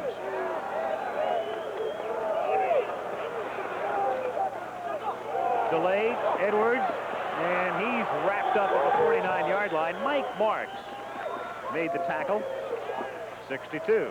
A little different look to the draw play. They used split backs. They've been running the draw play and the sprint draw out of the I formation, and that time they did it from split backs. A little different look for him, although it didn't work. Edwards has carried the ball 12 times today for a total of 66 yards. Third down, 7. Michigan at the Purdue 49. Early third quarter, 13-0 Michigan. Wangler to the air. Stepping up now. He's going to run it, but down he goes, slipping on the turf at the 47-yard line. Shy of the first down by 5. Andy Gladstone was in the area, and Michigan to kick it. You're right, Al. That field is a little bit slippery. That tartan turf is not quite as good a traction when it's wet as some of the other surfaces, and it looked like he might be able to scramble for a first down, but slip and fell. Had about a quarter-inch of rain here Thursday night and early yesterday morning. Don Bracken, the freshman punter, to put it away. Scott Craig is the single safety. An angled kick toward the near side. Craig lets it bounce, and it goes out of bounds near the 14-yard line.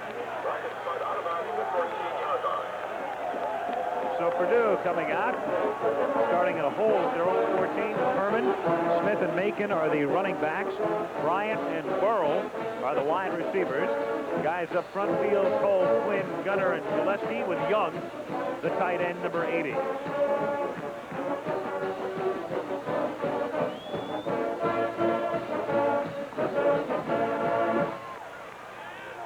First down, Purdue. Some loose paper or tinfoil on the field. They take care of that. And the Boilermakers are ready. 12:42 to go, third quarter. Smith. Nothing cooking. Jeff Shaw, number 95, made the tackle. Have a look now. There's Owens, who had a great first quarter. Turgovac.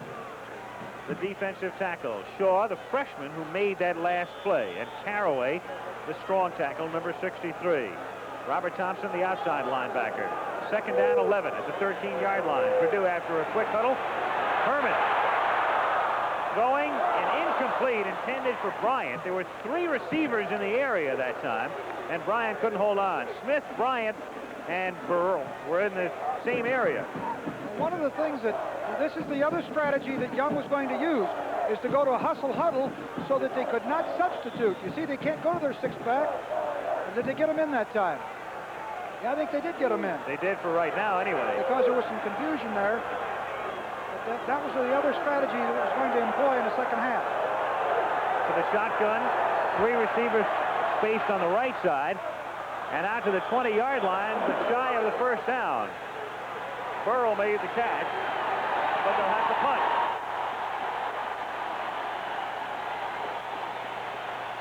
Well, it was a dangerous area to be operating in. You're back in your own 12, 13-yard line.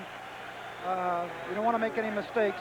Better off punting the ball away and getting field position. Jim Boucher to kick. Breeze at his back. Line drive boot. Carter from the 41 to the 45 and spun down at the 46-yard line. So Michigan taking over near midfield. 11:32 remaining in the third quarter at Ann Arbor. The score, Michigan 13, Purdue nothing. 2 great coaches, 2 exciting teams, 1 classic confrontation. Notre Dame and Alabama next on ABC. 11:32 to play, third quarter. Al Michaels and Ara Parsegian in Ann Arbor, Michigan. Wolverines lead 13-0. They have the ball, their own 45, first and 10. John Wangler, the senior quarterback, giving it to Edwards, the senior fullback, who gets a yard and a half. And Mike Marks, number 62, makes the play. Mike Marks made a great play. Goes back to the inside on just a pure off-tackle play and threw his body in front and kept that from being a pretty good gainer. Really shut it down. Mike Marks made a key interception last year in the game against Michigan, preserving the victory. Second down 9 at the 46.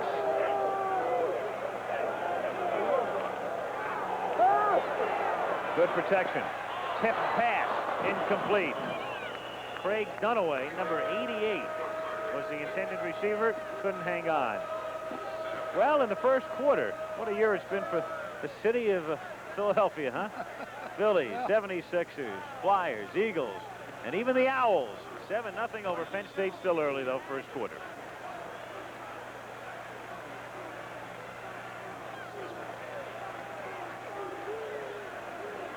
Third down, 9. Michigan at the 46-yard line. Wangler for Carter. Can't handle it. Threw a bullet. Joe Kay and Tim Stennis covering. The same. That's 2 plays in a row that they've run. Here it is. He comes back to the inside. And Wangler, I think maybe it was thrown just a little bit beyond him. Look at that. He reached out with his right hand and just barely touched the ball. It would have been a tough catch, a very difficult catch. Carter's caught 4 today for 72 yards. So Michigan to kick on 4th down. Bracken to boot it away to Scott Craig. 10 men on the line for Purdue. Wobbly kick. Bracken's not having a terrific day by any stretch of the imagination. Now the ball comes back on him. And it's down at the 19. 35-yard boot by Bracken. The Boilermakers at their own 19-yard line. Here's their average gain on first down. That's pretty good. That's exactly what Jim Young wanted. He wanted to be 4-point or more, but unfortunately what has happened to that strategy has been the interceptions that Mark Herman has thrown. They had 12 first downs.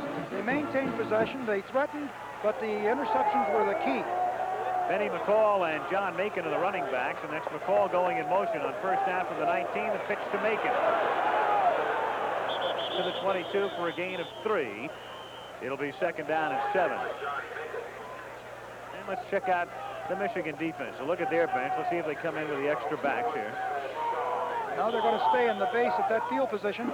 And also, Herman and Purdue has elected not to hustle huddle.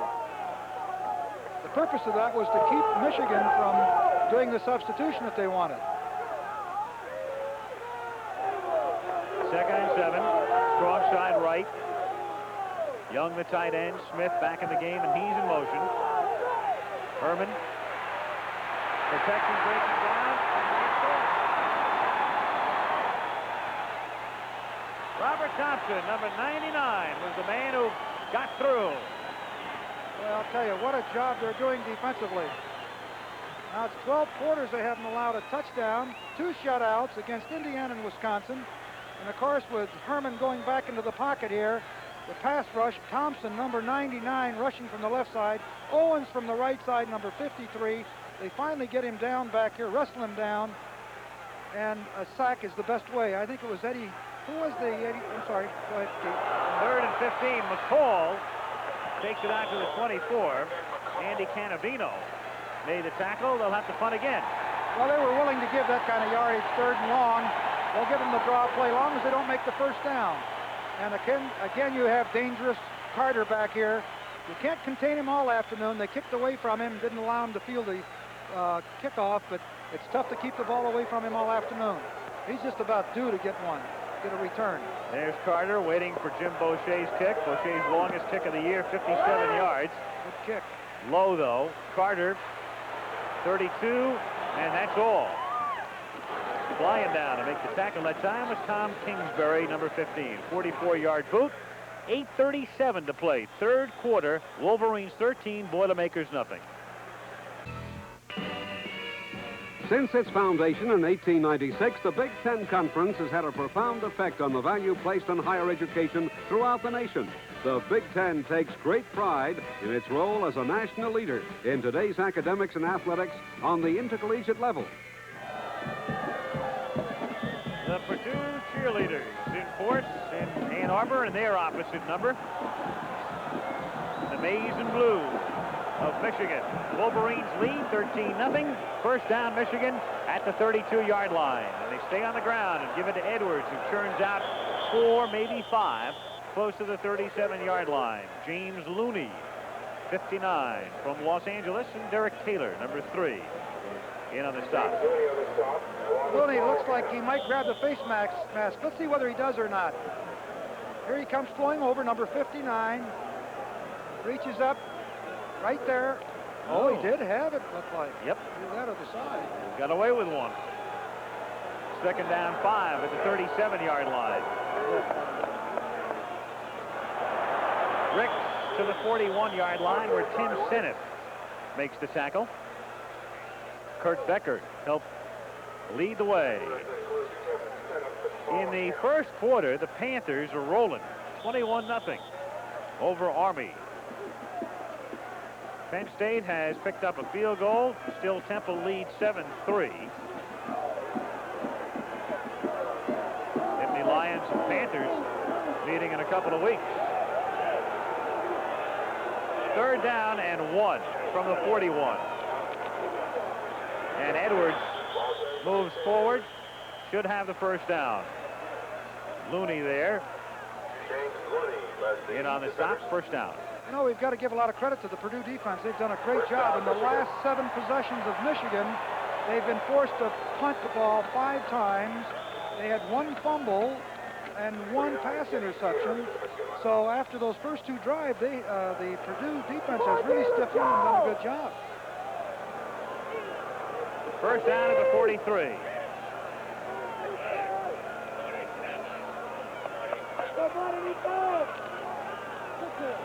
Rex tripped up, no gain. Mike Marks made the stop. I might also say that Michigan maybe has gotten a little conservative in their attack because they have had field position. I would think they'd go to Carter. Here he comes into the ball game. 2nd down and 10. Time called. Shaking up Wolverine is John Powers, the guard, number 67. And Tom Dixon goes in to replace him. Michigan, a 6-game winning streak coming in. Purdue, a 6-game winning streak coming in. The other unbeaten team in the Big Ten, Ohio State meeting Iowa today at Iowa City. 2nd and 10 from the 43-yard line. Wangler, good protection again, throwing, it's tipped and incomplete. Mike March was the man who got back there, number 62. He's been all over the field to tip that one. I tell you, it was very fortunate that that was not intercepted. I think that Michigan would be better served if they ran some out patterns. You see, he's well covered. Senep covering one-on-one in here. They're actually doubling. He's got support from the inside and outside. The ball is deflected right there by Marks, number 62. And, of course, it's an incompletion, but they were very fortunate it was not intercepted. I think they got to run more out patterns with Carter to set up the inside. Right now, Carter's not even in the game. They have Mitchell to the right. Wangler on a roll. Throwing, and nearly intercepted again, and incomplete. Overshot Craig Dunaway, number 88. Wangler is now 6 out of 13 for 83 yards.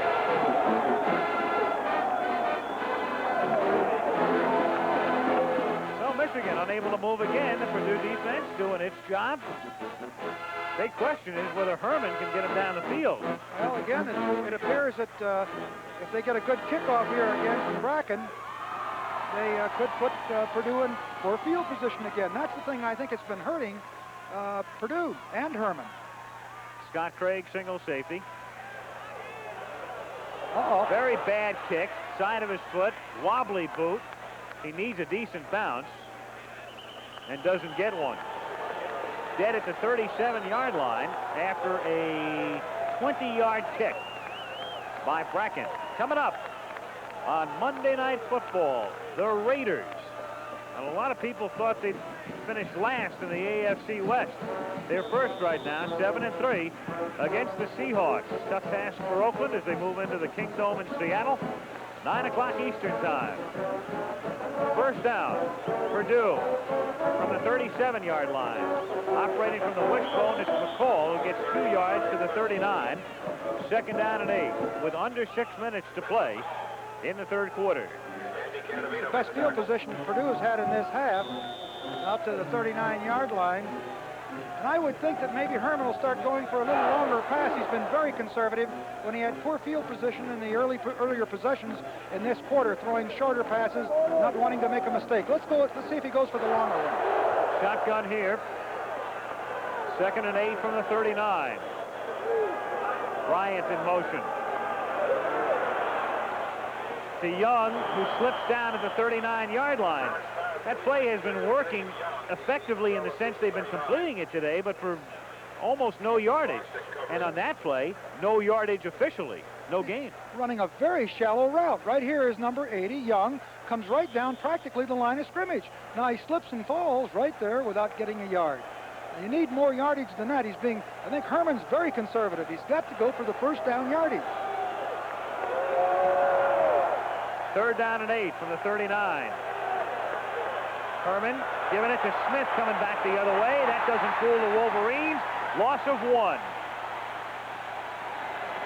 Oh, what a play by Shaw, number 95. Gerald Diggs came in along with Shaw. So 4th down, Purdue is stymied again. And Boucher to punt. Michigan leading 13-0. We've had no scoring since the middle of the 1st quarter. Michigan scoring on its first 2 possessions. Bad kick by Boucher. Side of his foot. Rolling toward the boundary. And out it goes at the 36-yard line. 27-yard kick after Bracken had put one up 20 yards. 4:14 to go, 3rd quarter. 13-0 Michigan. 4 minutes and 14 seconds remaining in the 3rd quarter. Michigan leading Purdue 13-0. Wolverines at their own 36 and a fumble, but they recover it. Michigan has not been mistake-prone today. George Lilja was there to fall on it, number 59, a man who will make a few All-America teams this year. He's involved in the exchange fumble because Lilja has been a great center here at the University of Michigan. Looks like... No, it wasn't Lilja, no. Wangler. Wangler finally got it back. 2nd down and 11 at the 35-yard line. Ricks breaks one tackle, then turns it into a gain of about 2 or 3, close to the 39-yard line. Pitt is rolling. 8th-ranked Panthers, 28. Army, nothing in the second quarter. You know, on the 2 first drives that Michigan had, they used Carter very effectively on the out pattern. He'd just drive up the field and break to the outside. Now, since that time, they've been trying to hit him to the inside. Here they come with a combination route, 2 wide receivers. Mitchell and Carter both to the right. Carter still running over the middle, and they swing it out to Ricks. 35, 40, gets the first down. That was a little quick screen out to the outside with the twins, the combinations of the wide receivers clearing out. Wangler comes back. You can see Ricks comes out to the outside here, and they just dump a little screen. You'll see the blockers out in front. Now you see, I think it's Becker out here, number 65, and he gets to the outside. And Ricks comes up the sideline for a first down. Well-executed screen. At the Purdue 48-yard line. 1st and 10, Michigan. Edwards tracks forward to the 43. Casey Moore, 98, in on the stop. Wrangler, 50% thus far. Just 97 yards, 1 interception. One of the interesting things coming into this ball game is that Michigan had 9 touchdown passes in conference play. And I'm sorry, Purdue had given 9 touchdown passes in conference play, and Michigan had only given 1. Second down, and they trip up Ricks. Mike Mark, 62. The man who has tipped passes away 30 yards downfield and stopped fellas trying to come out of the backfield. He's been that mobile today. He's doing a great job. See here from ground level, see if we can pick up number 62. Here he is. Look at him penetrate right here. And, of course, number 32, Edwards, tries to block him, but he's gotten too much penetration. Great defensive play by Marks. The old swinging leg trick, huh? Here we are with 2 wideouts again, Al. 3rd and 8. Carter and Mitchell split to the left. Carter in the slot. Carter still running an inside pattern over the middle, and they dump it off over the middle to Ricks, and he's close to a first down. At the 38-yard line, James Looney made the tackle. Great second effort that time to get the first down. Here's Looney, number 59. Watch him retreat to coverage when he sees pass. Goes back to his zone. It's 59 right here. Now he comes back up again after the pass completion to Ricks. Puts a hit on him, but Ricks makes that second effort. Watch here to get the first down. Great effort. First down at the 38-yard line. 1:18 to play in the period. Double tight ends, Dunaway and Betts. And Ricks gets to the 34. So not much flair, but extremely effective is what Michigan has been on this drive. Well, they're having difficulty getting this 5- and 7-yarder against this Purdue team since those first 2 drives. On the previous possession, they made about 6 yards, and then they lost to Marks after that great defensive play and had to go to the air to make it. Second down and 6 at the 34-yard line, and it's Edwards. He gets to the 30. Hanna makes the stop. So they're picking up 4 yards at a crack here. Last 2 plays, and using some valuable time. There's Carter after he caught that touchdown pass. Anthony has not figured in very much of the offense. You can speculate whether or not Bo will go for a field goal. He's going into the wind here. 3rd and 2, 5 seconds to go in the period. And Edwards has the first down. He gets to the 26-yard line, and that'll do it for the 3rd quarter. James Looney makes the stop. So that's 13 consecutive shutout quarters for the Michigan defense. We go to the 4th, 13-0 Wolverines, and we'll be back after this commercial message and a word from our local station.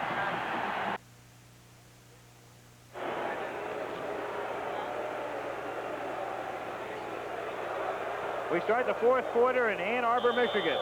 Wolverines 13, Purdue nothing. And Michigan with a 1st and 10 with the ball at the Purdue 27-yard line.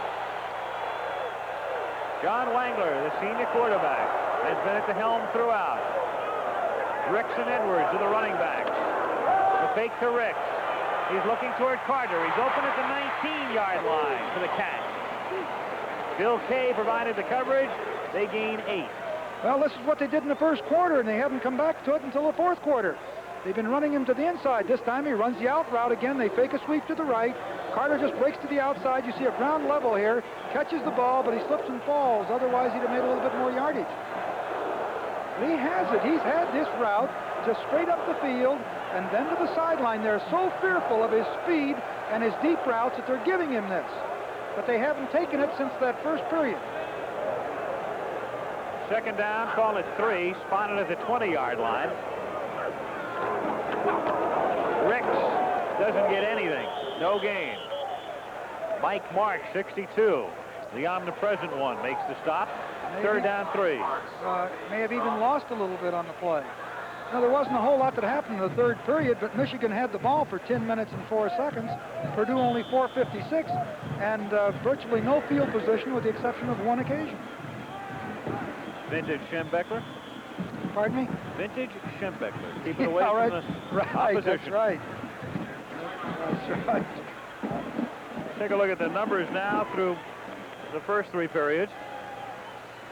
Well, you see Michigan with 245 yards to 174, and they had the ball for 10 minutes, but they weren't able to do anything with it in the third period. By the same token, Purdue hasn't done much with it either when they've had it. I think Herman has been very conservative. Even though he had poor field position, he has not thrown any lengthy passes. I don't know whether those 3 interceptions have shaken his confidence, but we'll see what happens in this fourth period when they get the ball again. This last time out charged to Michigan. A look around Michigan Stadium. The attendance today, 105,831. How'd you like to have the concessions here? Oh, boy, I tell you. Well, Michigan has done a great job. Don Canham is the athletic director here. They really know how to sell this team. And, of course, they've had great teams. That helps. There's no question about that. But you've seen them throughout the course of the years around the country are. Sometimes you win. It doesn't necessarily mean you can put a whole lot of people in your stadium. Well, the interest in football here in the state of Michigan is just enormous. And they've supported the Wolverines for years. And, of course, Schembechler, now you go back and you look at his record, he was the winningest football coach in the decades of the 70s. He had the best record of anyone. And there was a few guys that did pretty well, and that includes Bear Bryant. 3rd down situations, you can see Michigan, 52%. Opponents 37. And here it's 3rd down and 3 at the 20-yard line.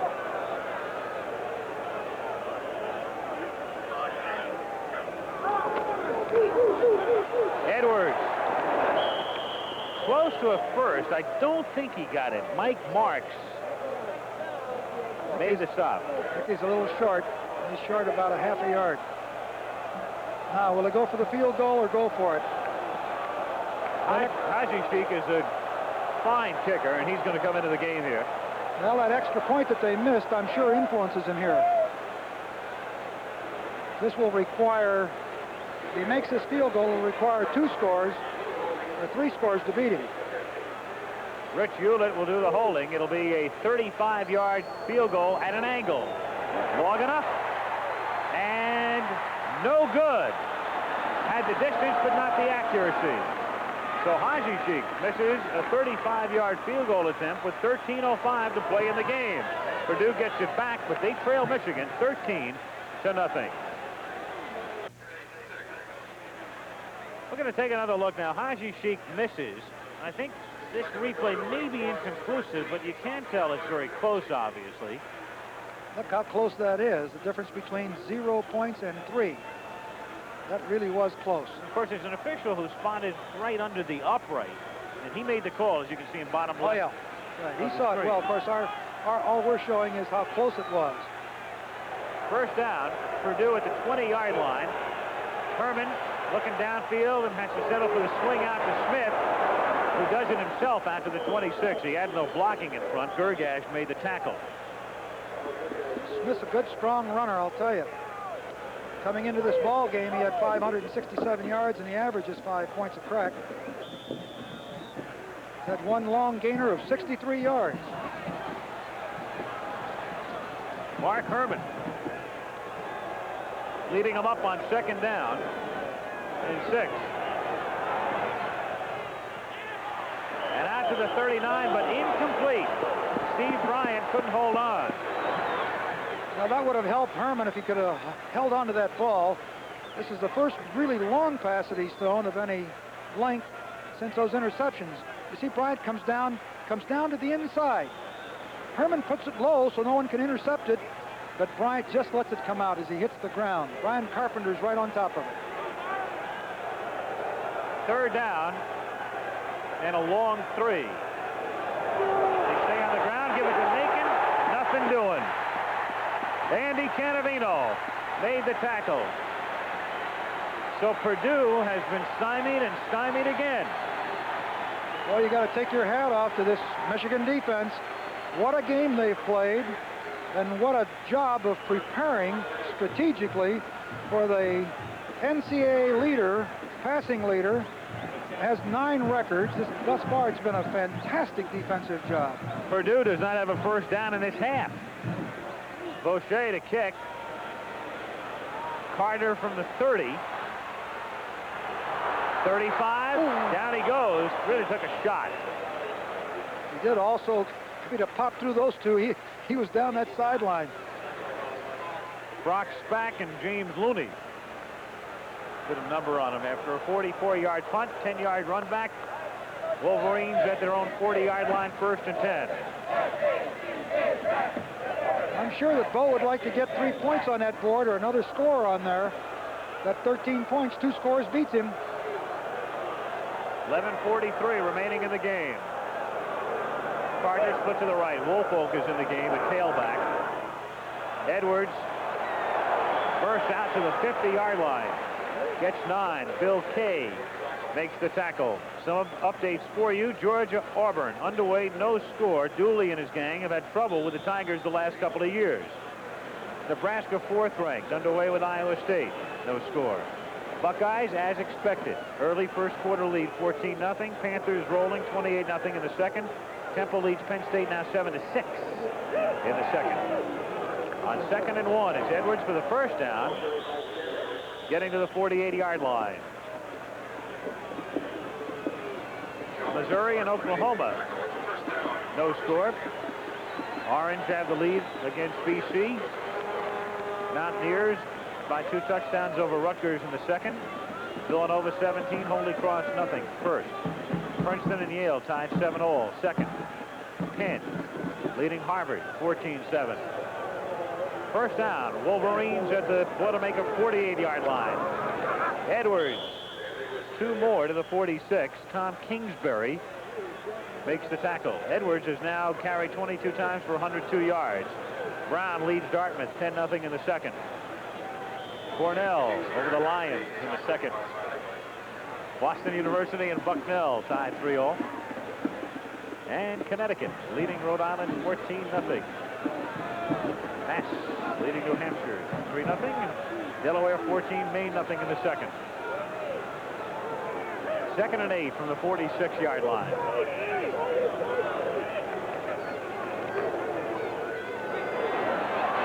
Edwards 35, 30, 20 to the 16. Tim Seneth made the stop. I'll tell you what happened on that play. Purdue elected the blitz. They thought he was going to throw the football.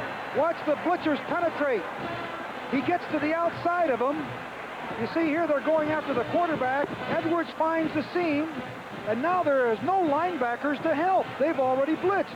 Now he's into the secondary, and it's a big gainer, and they have to rely on the deep people. Senef number 43, catching him right here and finally bringing him down.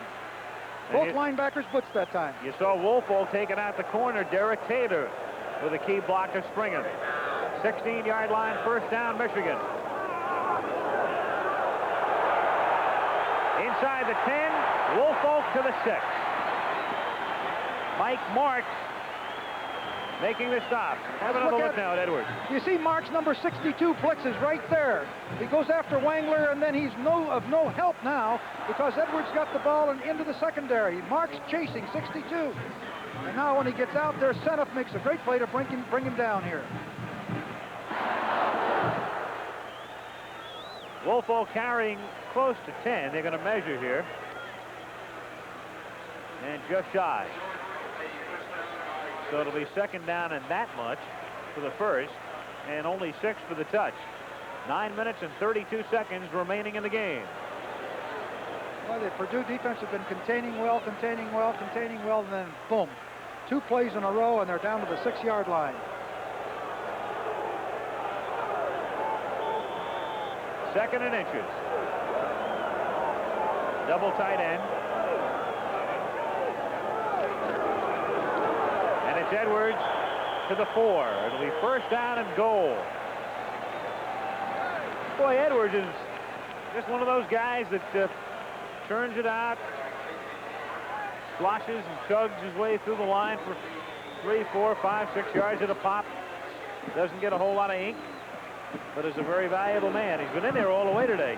Well, all 3 of them, Woolfolk, Ricks, and Edwards, all had almost 700 yards coming into this game. Good balance. First and goal from the 4. Edwards again.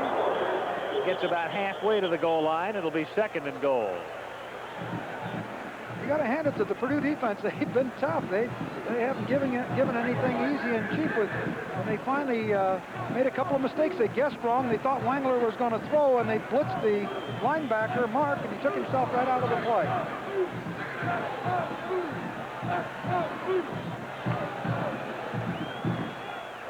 Edwards, he's already carried the ball 25 times today. Second and goal. Woolfolk, and he's in for the touchdown.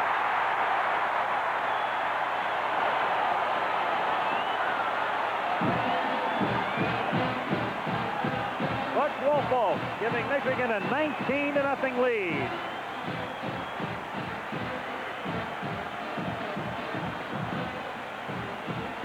Great second effort here on the part of Woolfolk. Watch him come into the line, just a tailback action. Look at him take off. Dives, launches himself, spins again, and there the ball crosses the goal line, and you'll see the official signal so.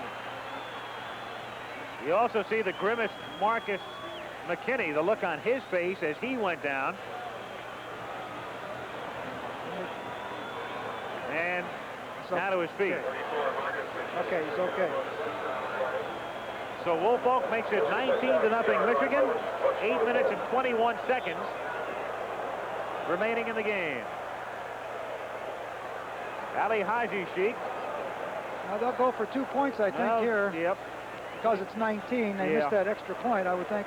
There goes Wangler back in. Yep, Woolfolk coming out. Yep, Haji Sheik, last time he was in, had an extra point attempt blocked. First time this season. He'd made 34 straight. So that having occurred earlier, Michigan will go for 2.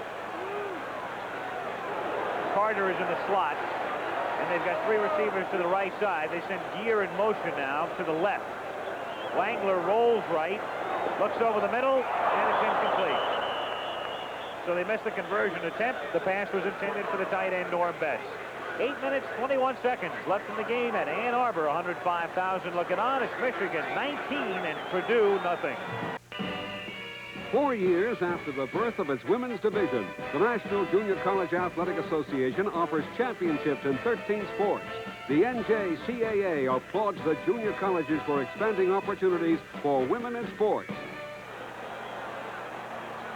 Michigan moving 60 yards in only 3:22, leading 19-0 now with just 8 minutes and 21 seconds remaining in the game. Michigan seeking its 3rd consecutive shutout. Ali Haji Sheik with a deep kick, touchback. So Mark Herman starts this drive from the 20-yard line. It's good to go back. We had this graphic before, but you can take a look at what Herman has done career-wise versus Michigan. Nothing really too super, Era. Well, they've really done a number on him, and I think Herman must feel about the way I did when I played Southern Cal, when he plays Michigan. You understand that, don't you? Anthony Davis is my idol. I'll get even with you, Al. First down at the 20-yard line. They fake the double reverse and settle for Smith going one way and picking up a yard. Brian Carpenter ran him out of bounds. Check out some scores from the South. LSU and Mississippi State underway. No score. Florida leads Kentucky 7-6 in the second. Ole Miss and the Vols, no score early. Likewise, Miami and Vanderbilt. Carolina leading Virginia 6-3 at the half. Maryland a 7-0 lead over Clemson second quarter. Second down and 9. Herman to Young, and the tight end gets out to the 27-yard line. Keith Bostic was covering. At the half, North Carolina State a 17-point advantage over Duke. Wake Forest and South Carolina are tied in the second. Navy 7, Georgia Tech nothing in the second. Virginia Tech leading VMI. Indiana a 7-6 lead over Illinois in the second. Third down 3 now from the 27-yard line. Herman needs a first down. Still looking for somebody to get open. Throws into a crowd, and it's incomplete. Dave Young and Steve Bryant were both in the area. Well, that was a great example of the six-back defense in there. They had everybody covered. Herman could not find anyone. In the Big Ten, MSU and Minnesota, 0-0. Northwestern has the lead over Wisconsin, 7-0. Oklahoma State and Kansas State underway. A&M and Arkansas scoreless. Jim Boucher to kick. Anthony Carter ready to receive at the 35. High kick this time. Fair catch called for by Carter at the 42-yard line. But the Michigan defense stopping Purdue. And Michigan taken over after a 31-yard boot. At the half, Penn State has moved out in front of Temple, leading it 12-7. I think the last 5 times I think that Purdue has had the ball, it's been 1-2-3 kick. Yep. 1-2-3 kick. What a job this Michigan defense has done. No first downs for Purdue in the second half. First down, Michigan at the 42-yard line. Wolverines lead 19-0. Edwards, 45 to the 50. And run out of bounds at the 37-yard line. Ken Sennett made the stop. Boy, they've got him on the run now. Edwards does a great job of running. He gets, this play is well blocked. The tight end really walls in beautifully. We can't quite see it here. Right there, you see number 88, who does a great job. It's Dunaway that comes in here, and here comes Edwards. He shakes off a tackler. I think it's number 38, Bill Kay, and picks up a lot of good yardage. Wolverines at the 36 of Purdue. 7:46 left in the game.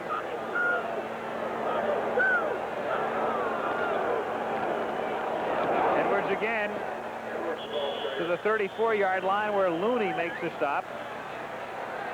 Came back with the same play, only this time Purdue defended it. There's Dunaway, who made the great block on the previous play. Second quarter, Panthers really rolling. 35-7 over Army. It must be a pretty good ball club, that Pittsburgh. Lost but once. Retired Hugh Green's jersey last week. See that? Number 99. Yeah, right, he can play. Second down, 6 at the 33-yard line.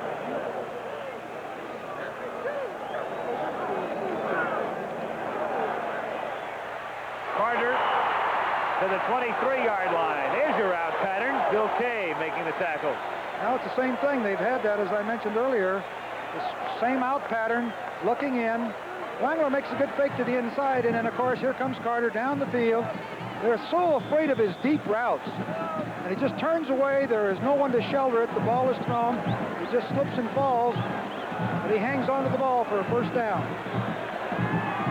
At the 23-yard line, 1st and 10. 6:42 remaining in the game. Woolfolk and Edwards are the running backs. And they give it to Butch Woolfolk. Fumble. And he loses the ball, and Purdue has it at the 20. James Looney recovers it, number 59. Didn't get a whole lot of yardage on the play. Here he comes, Woolfolk, off tackle to the right. That's the third time they've run the same play. Oh, no one hit him. The ball just squirted out. That's a surprise there. Looks like he might have been trying to switch it. Looney recovers, ball at the 21, 6:32 remaining in the game. And Herman has to start throwing downfield now, but no, it's Macon on the ground. And he's wrapped up by Canavino and pushed back. Now, how in the world do you make that call, Ara? As we've got some jostling and a flag thrown. Very surprising call with plenty of time for a guy like Herman. 6.5 minutes. The flag down, I think, far side. Al, I don't know whether that... Yep. Personal foul, Purdue. Yeah.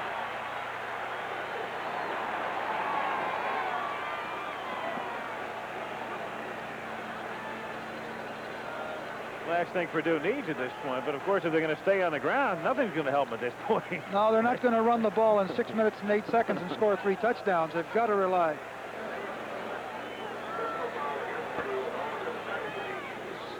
That's the tail end of this play here. Gillespie is 75. And 92 is Coles. Oh, it's okay. It's all right, fellas. Half the distance to goal line. Second down 20 with the ball at the 11-yard line. Out of the shotgun, they send Young in motion. And Herman throws to Burrow out at the 17-yard line. Keith Bostic to wrap him up. Herman is completing a good percentage of his passes today, but for what, 5-6 yards at a pop? That's exactly right. And of course, the thing that really hurt him is on that penalty, it was a dead ball foul, which meant that they lost that first down as well. Down counted. They're now into a third down situation with about 12. Third down 14, ball at the 17-yard line. 5 minutes, 10 seconds to play in the game. Michigan leading 19-0. Herman finally going deep and incomplete as Bryant took a shot from Tony Jackson, number 37. Jackson has played a great game and looked like a completion. Herman put it right in here. Watch Bryant right here, and watch Jackson come in here. The ball is caught, and number 37, Jackson hits him right there, shakes the ball loose, and instead of being a completion, it is another beautiful defensive play by the Wolverines. And Tony Jackson is having a great, great afternoon. Boucher to punt. Fair catch signaled for at the 46-yard line by Evan Cooper, the up man. And Michigan will take over there. Simply a matter of time right now. Very little doubt about the outcome. 4:58 to play. 19-0 Michigan. Al Michaels and Ara Parseghian in Ann Arbor with 4 minutes and 58 seconds to play. Michigan leads Purdue 19-0, and Michigan has the ball at the Purdue 46-yard line. John Wangler, the quarterback. There's Edwards, been the mainstay today in this offense. Wrapped up there after a gain of 1. It'll be second down and 9. Run through some scores for you. Georgia and Auburn still scoreless, going to the second now. Fourth-ranked Nebraska has the lead over the Cyclones, 7-0. Ohio State shouldn't have any problems today. 21-0. They lead Iowa. Ohio State leads Michigan next week in Columbus. Pitt rolling 35-7 over Army. Second down 9 Wolverines at the Boilermaker 45. Edwards again. And chugs for a yard and a half. 3rd and 7. Mike Marks made the tackle. A couple of more scores involving teams in the top 10. Penn State struggling, but leading at the half by 5 over Temple. And Oklahoma and Missouri. No score there. First quarter. Sooners meet Nebraska next week. 3:48 to play. 3rd down, 7, Michigan. Edwards has carried the ball now 29 times for 165 yards. Well, what a day.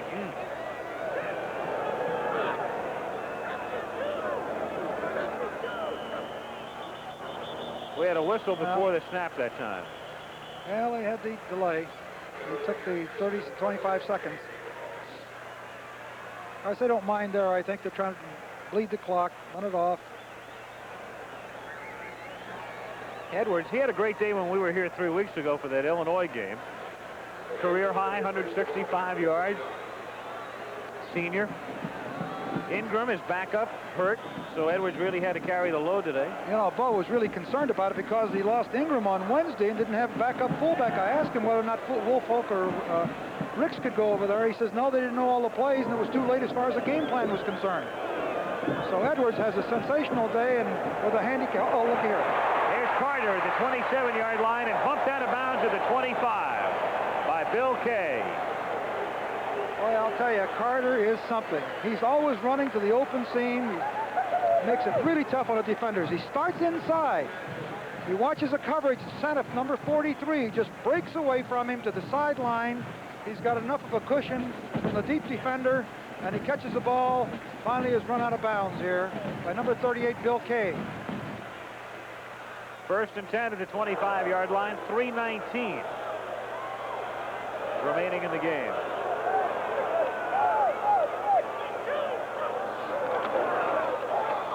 Wangler, incomplete. Intended for Norm Betts. 2nd down and 10.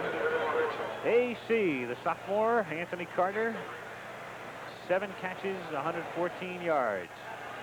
He'll bring the next play in from the bench. I think they had Mitchell out there also. Mitchell slipped and fell down, number 30 there. Anthony Carter, sophomore from Riviera Beach, Florida. 2nd and 10. Ricks to the 20.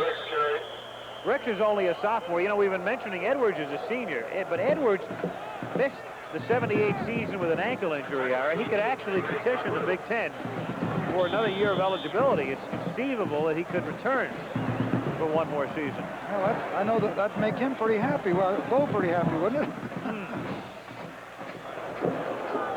Hey, if we have to do any more pregame shows on eligibility questions, we're going to bring in Athlete Daily to do the analysis. 3rd down and 6. Wangler to Carter for the touchdown.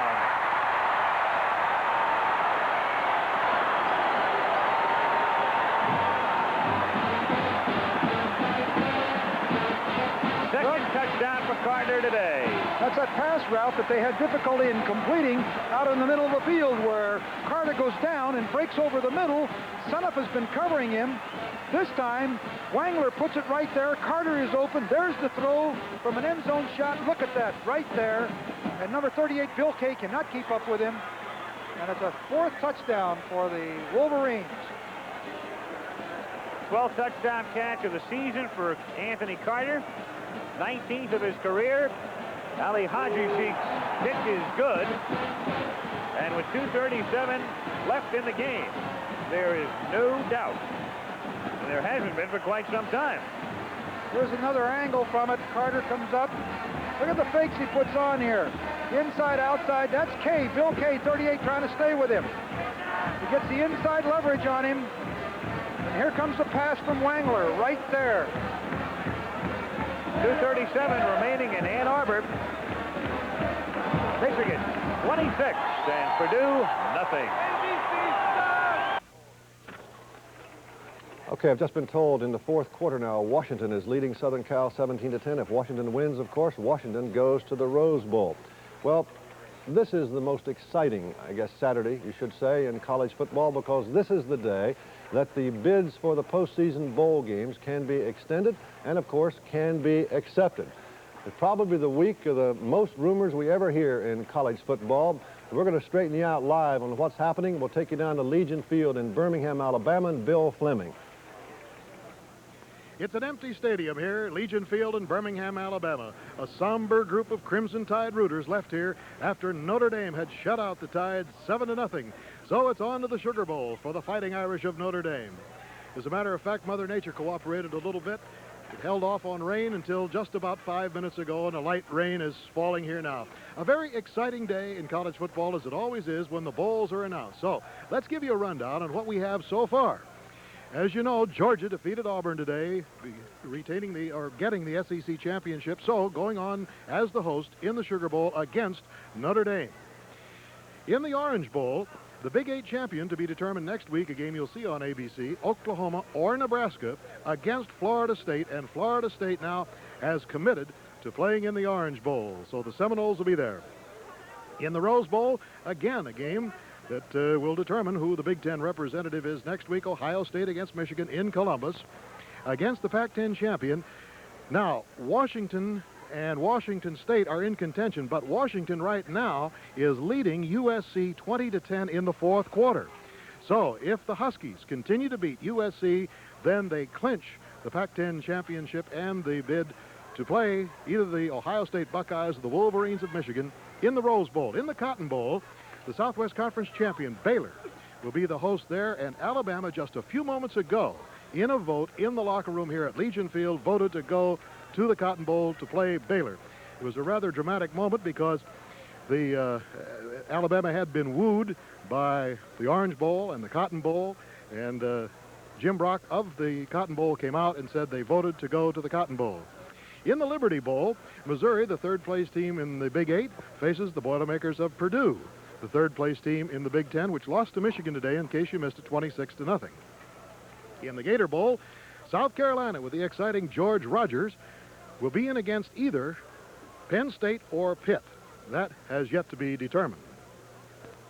In the Bluebonnet Bowl, North Carolina, the Atlantic Coast Conference winner, will go against the Longhorns of Texas, and that is a commitment, so the Bluebonnet Bowl is locked.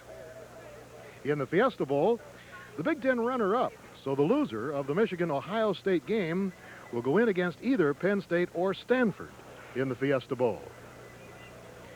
In the Sun Bowl, the loser of the Oklahoma-Nebraska game will be in against Mississippi State. The Bulldogs won the game today over LSU big.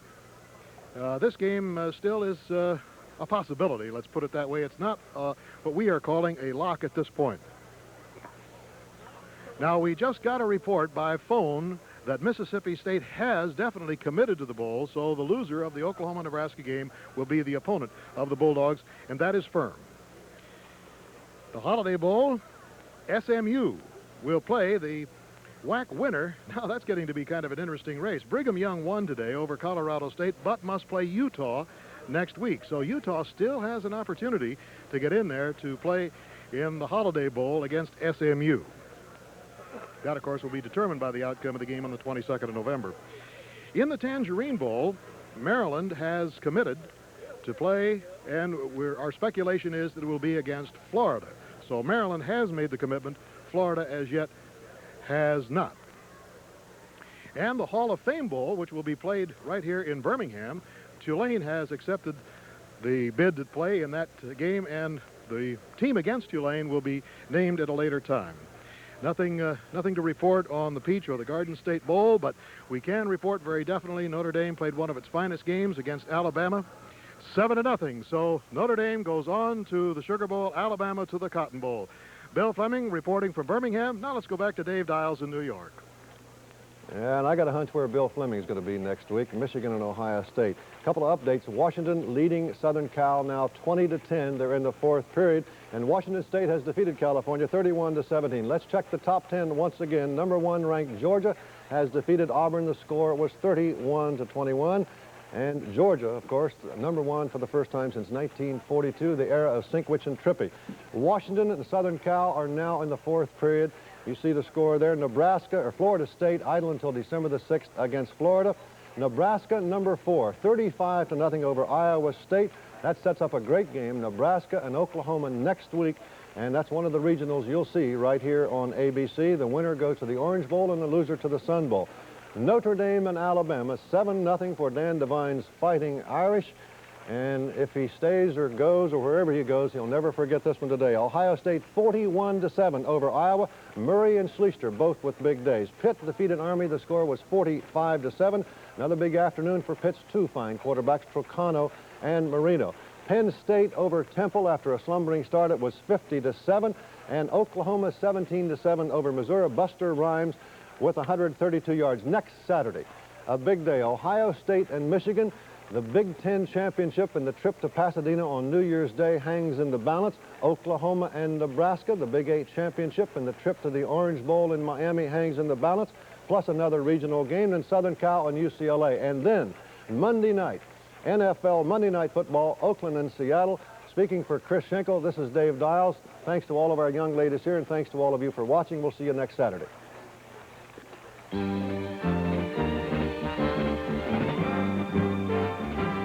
This has been the College Football Scoreboard. Brought to you by Silver Streak, the train with the gleaming chrome locomotive that shines like a streak of silver, working day or night with Night Glow from Tyco, of course. And by 7-Up, crisp and refreshing, America's turning 7-Up. This has been an ABC Sports presentation. Tonight, starting at 8/7 Central and Mountain, an evening of fun and fantasy. First, an all-star 2-hour love boat to the exciting Caribbean, and it could be the captain's last voyage. Then a gorgeous woman's desire to be a sex goddess turns into terror on Fantasy Island.